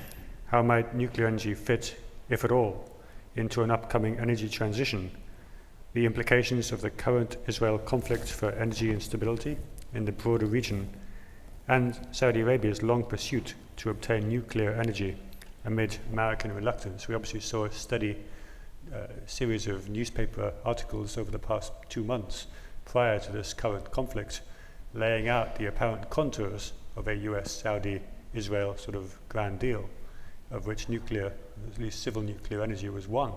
So, anyone have any thoughts? I actually like to thank who asked this question, because when we are looking at energy transition, we are looking at nuclear energy very optimistically, and everybody is thinking that after Russia war, it was also mentioned like why Japan or European countries started to reducing their nuclear energy power generation, and everybody again is looking into increasing that role. But something that we have to consider is that even in the United States, when the war between Russia and Ukraine broke and President Biden announced the US voluntarily sanctions or embargo on importing any types of energy from Russia, it was not mentioned that it's still today that we are talking in the United States and many places in the world that are using nuclear power generation, we are importing nuclear fuel from Russia. So Russia's dominance in producing nuclear fuel, producing nuclear fuel, and China's dominance over resources of uranium is very serious. Even on medical isotopes in the United States, after the war we tried to expand our commercial production, but most of these isotopes are produced commercially in Russia, and we're still importing from them. So I think Saudi Arabia, because you mentioned, or other countries, it's important for US to make sure that we have that diversity of supply in terms of nuclear power generation if the world is looking into expanding that nuclear power generation. And if we are putting so many limitations on countries, let's say like Saudi Arabia, that they want to be part of that nuclear fuel for power generation process, then what will happen is that everybody will go with Russian technology because Russia has less regulation. And what is the consequence of that? If you are having Russian technology for nuclear power generation, Russia will not say goodbye to you. You need Russia for long term to maintain that operation. And something that is interesting, I met the CEO of Rosatom in Africa just the year before COVID. And he said that all we're waiting is that European Union announced that, or consider in their taxation that nuclear fuel is green. And as a consequence of Russia-Ukraine war, what happened? European Union announced that nuclear fuel is green as part of their taxation. That is going to boom the business of Rosatom. And they are giving loan to any country that wants to have nuclear power generation, which is local and it's safe and secure. It's not anymore relying on Russia's or anyone's import of regular energy. They give them loan to construct that power generation. So I think US needs to come up with more creative way to allow or to cooperate with countries that are interested in expanding nuclear power generation. But also I argue again from energy security resiliency point of view that we need more players than Russia that are supplying and producing nuclear fuel for power generation. Okay, thank you. Next question about the possibility of an Israeli ground invasion, if it happens. Will it upset market or diplomatic equilibrium? And what happens if Gaza is indeed ethnically cleansed or mass displacement occurs, as His Royal Highness was talking about? And a ground invasion in and of itself isn't going to roil markets. What markets are worried about, quite frankly, and is disruptions to supply. So certainly in terms of the oil markets right now, you've seen a risk premium of $3 or $4 that's in there, that's stuck in there. Markets can be somewhat cynical and somewhat clinical in terms of what they're looking at, and they're looking at disruptions of supply. I think that there are two things about the ethnic cleansing if it happens. And one is the extent to which, again, it draws in other powers. And is that a route to escalation? I think the other risk of that is then how it starts to destabilize neighboring countries in two ways. One, if you're Egypt, it's your worst nightmare.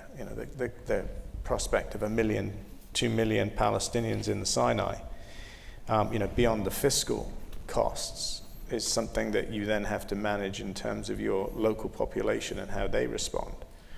I think if extended to the West Bank and some of what His Royal Highness was saying about the West Bank, you then have a problem in Jordan.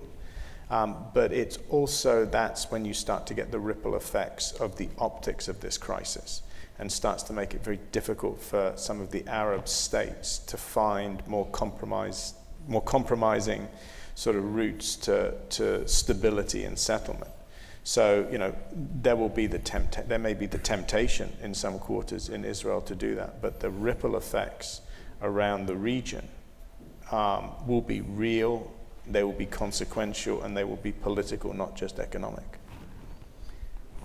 I was going to come back to the earlier question too about domestic politics and the effect on the election. If such an offensive takes place when President Biden is in Israel or right after he leaves, having seen that, having the appearance that he endorsed it, I think he's in big trouble politically, because I think the left part of the Democratic Party may well abandon him in that case. It's often said that foreign policy doesn't decide elections, but if you look at the approval ratings of Joe Biden, I mean, I know there were a number of issues in the summer of 2021, but the inflection point when they crossed from positive to negative was that 2-week period around the fall of Kabul, when the images of chaos were beamed every single day onto television screens and front pages of newspapers, and that's when he went from +10 to -10 and never recovered. It was that 2-week period. And that's saying nothing of a wider regional war, perhaps. Absolutely, yes. And The optics, the image. And talk about other unforeseen consequences. I think that would be a disaster. Without being cynical here, though, has American politics changed, domestic politics changed that much that criticizing Israel is seen as a good election campaign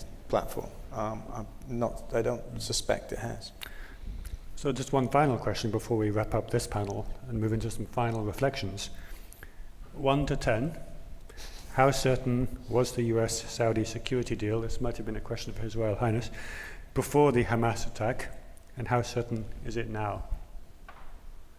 Anyone?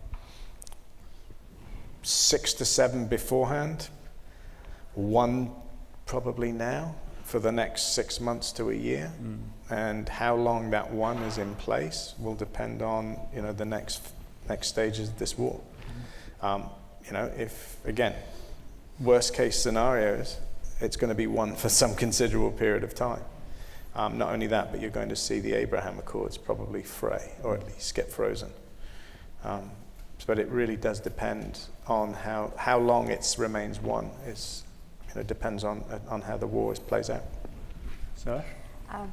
Well, I'm not in the government of both sides, so I cannot really speak for the numbers or predict, but all I can do is to look at the signals from the market and see what is imminent. And I think that His Royal Highness Prince Abdulaziz comment with Energy Minister of Russia just recently, that they said that they continue cutting back the production unless it's needed. It kind of gives me signals that we are not facing an imminent interruption in the market, and at least Saudi Arabia, Russia, and OPEC are kind of certain that the escalation hopefully is not going beyond that unless it happens. So that's kind of assurance and certainty at the time of very uncertain market, but I can't really give numbers. Nathan, I know that as historians we like to look back, not forward, but... You took the words right out of my mouth, Christian. I was going to do my kind of history professor thing and talk about historical context and taking the long view. And the origin story of US-Saudi relations is the meeting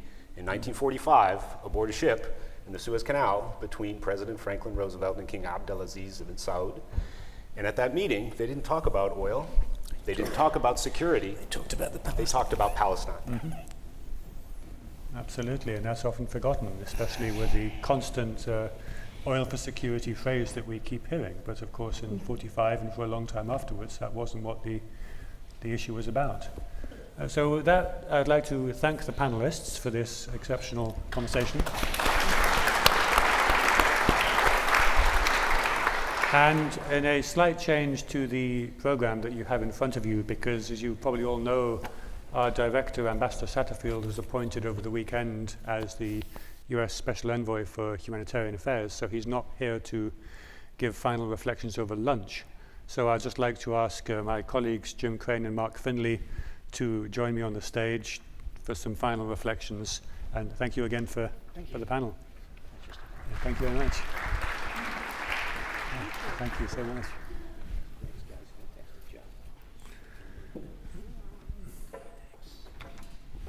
Mark.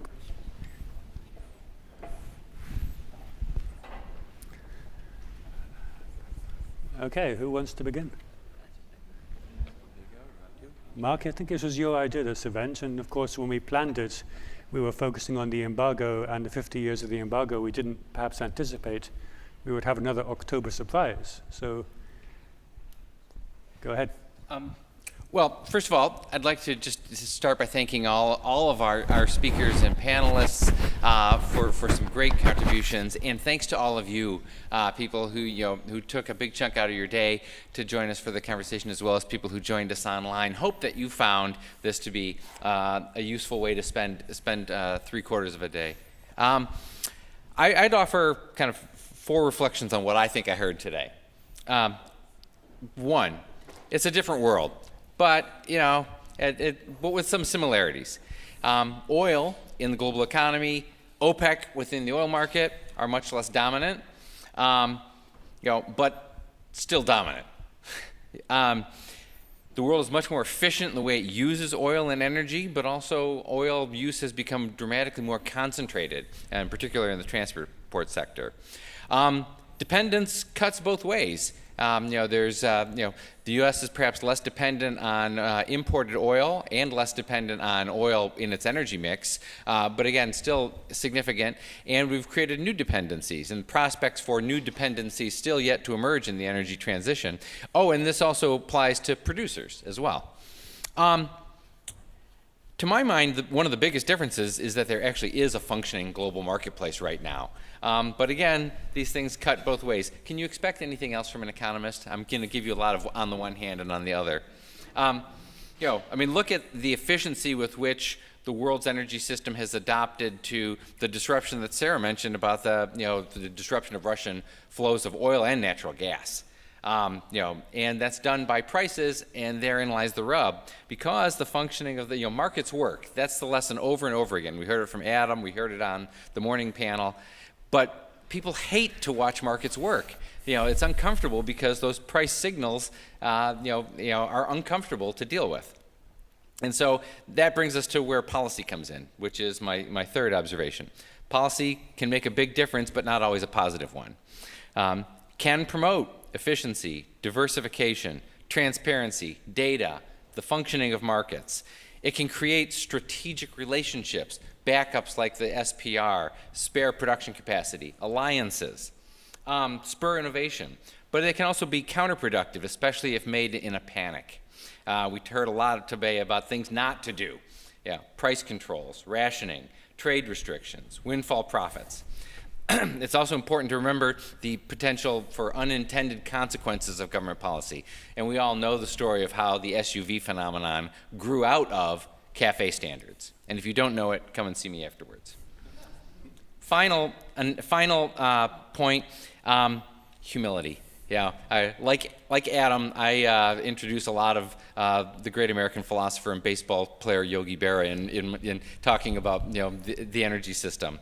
As we discussed in our panel, the kind of joke that people make about economists saying, well, it's too soon to tell what was the cause of the oil embargo.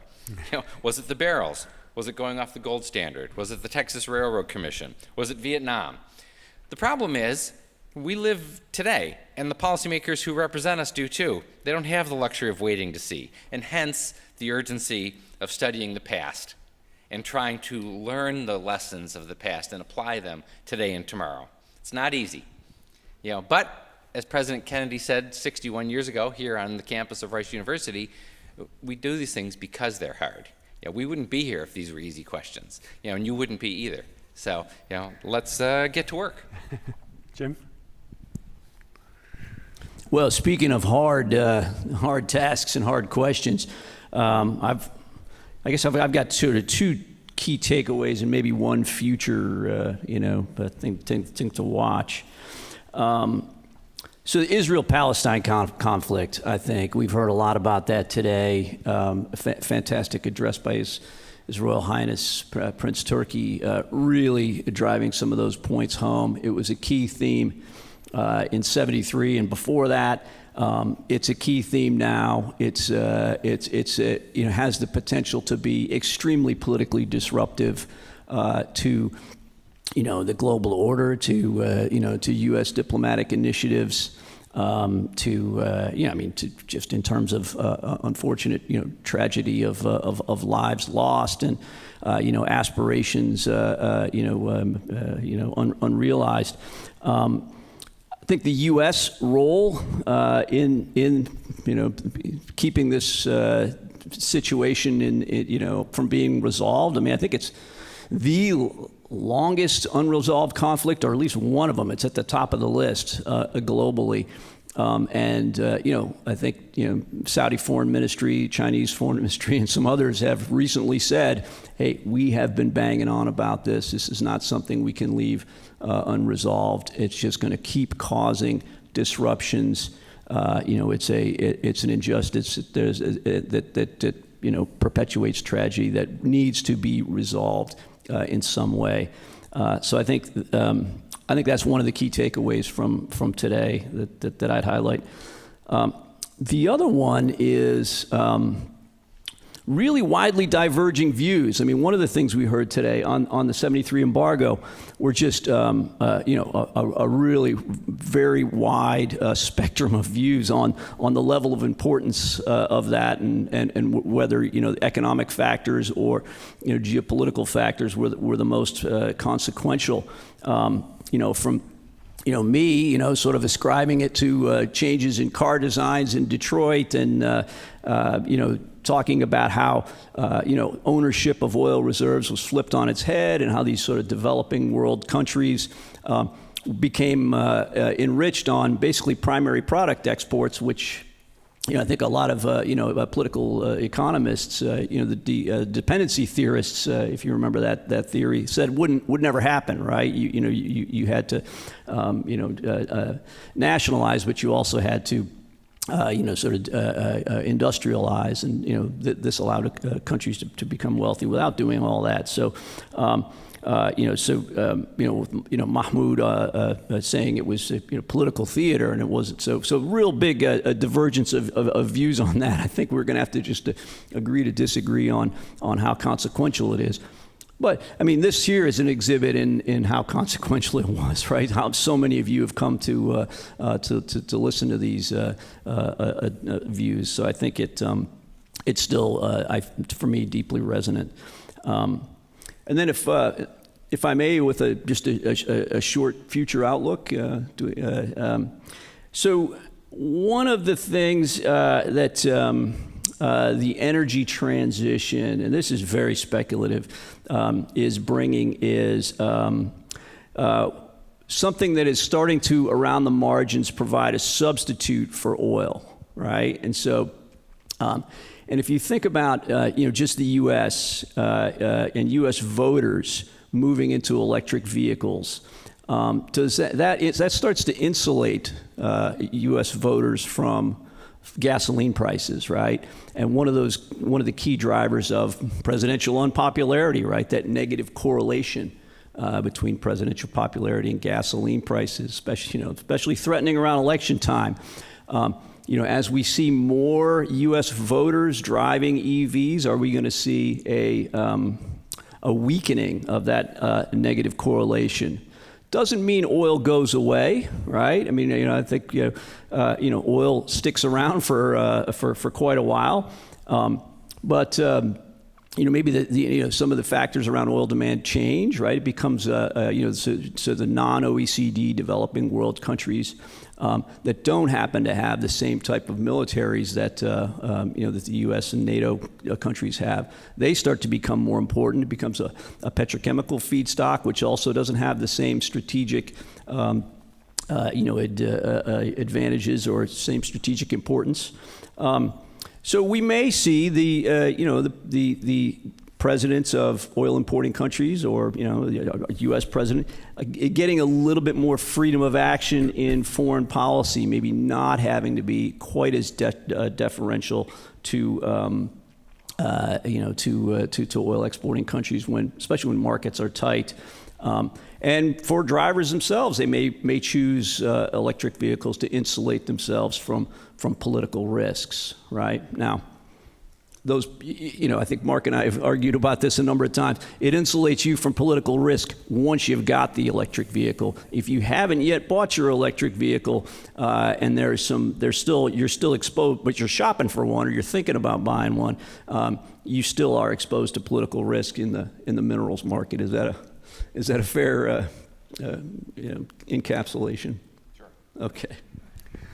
Well, I think just in terms of maybe wrapping up, I completely agree that one of the main issues is that the current events over the last 10 days and going forward have, I think, reaffirmed the centrality of the Palestinian issue.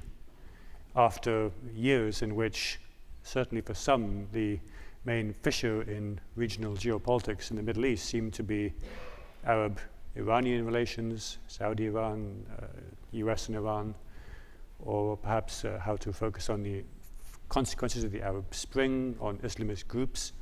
But really the last 10 days have shown that Palestine still retains a capacity to surprise, to mobilize, like few other issues. And I think that's one of the ways in which we can connect 73 to today. Of course, one major difference is that Israel is not isolated in the region today as it was in 73. We've had people mention the Abraham Accords over the course of the day. Obviously, what happens next factor will test the Abraham Accords, put them to the test in maybe a way that few other things could have done. And we'll see how durable I think they are. For what it's worth, and going back to the question about Saudi-Israel agreement 1 to 10, I still think it will happen eventually. I just think it will be now on a Saudi timetable, not on a US or an Israeli timetable. And I think that certainly some of the language we were hearing over the summer from Washington especially, that seemed to reduce the Palestinian issue to SPC, significant Palestinian content, as if it could be packaged into something that could be just about enough to allow the Israeli or the Saudi leaderships to sell it domestically. I think that has been very much disabused, that the Palestinians have agency, even if they have chosen to exercise that agency in terms of Hamas in such horrific ways. And that just goes to my final point, which is we talk about the shock, the oil shock or the energy or economic shock of 73, and I think the consequence here is very much a political shock for Israel, a kind of national shock that will arguably, I think, have as long-term consequences for Israel and for the way they deal with groups like Hamas, or how they can coexist with elements like that will probably have as many far-reaching and profound consequences as some of the economic and energy issues that we've been talking about today. So if in 2073 there's a 50-year conference to analyze that, I invite you all to come back. But with that, thank you very much. I'll just also say there's a lunch outside. Please feel free to stay, have a networking lunch and enjoy that. And thanks again for coming.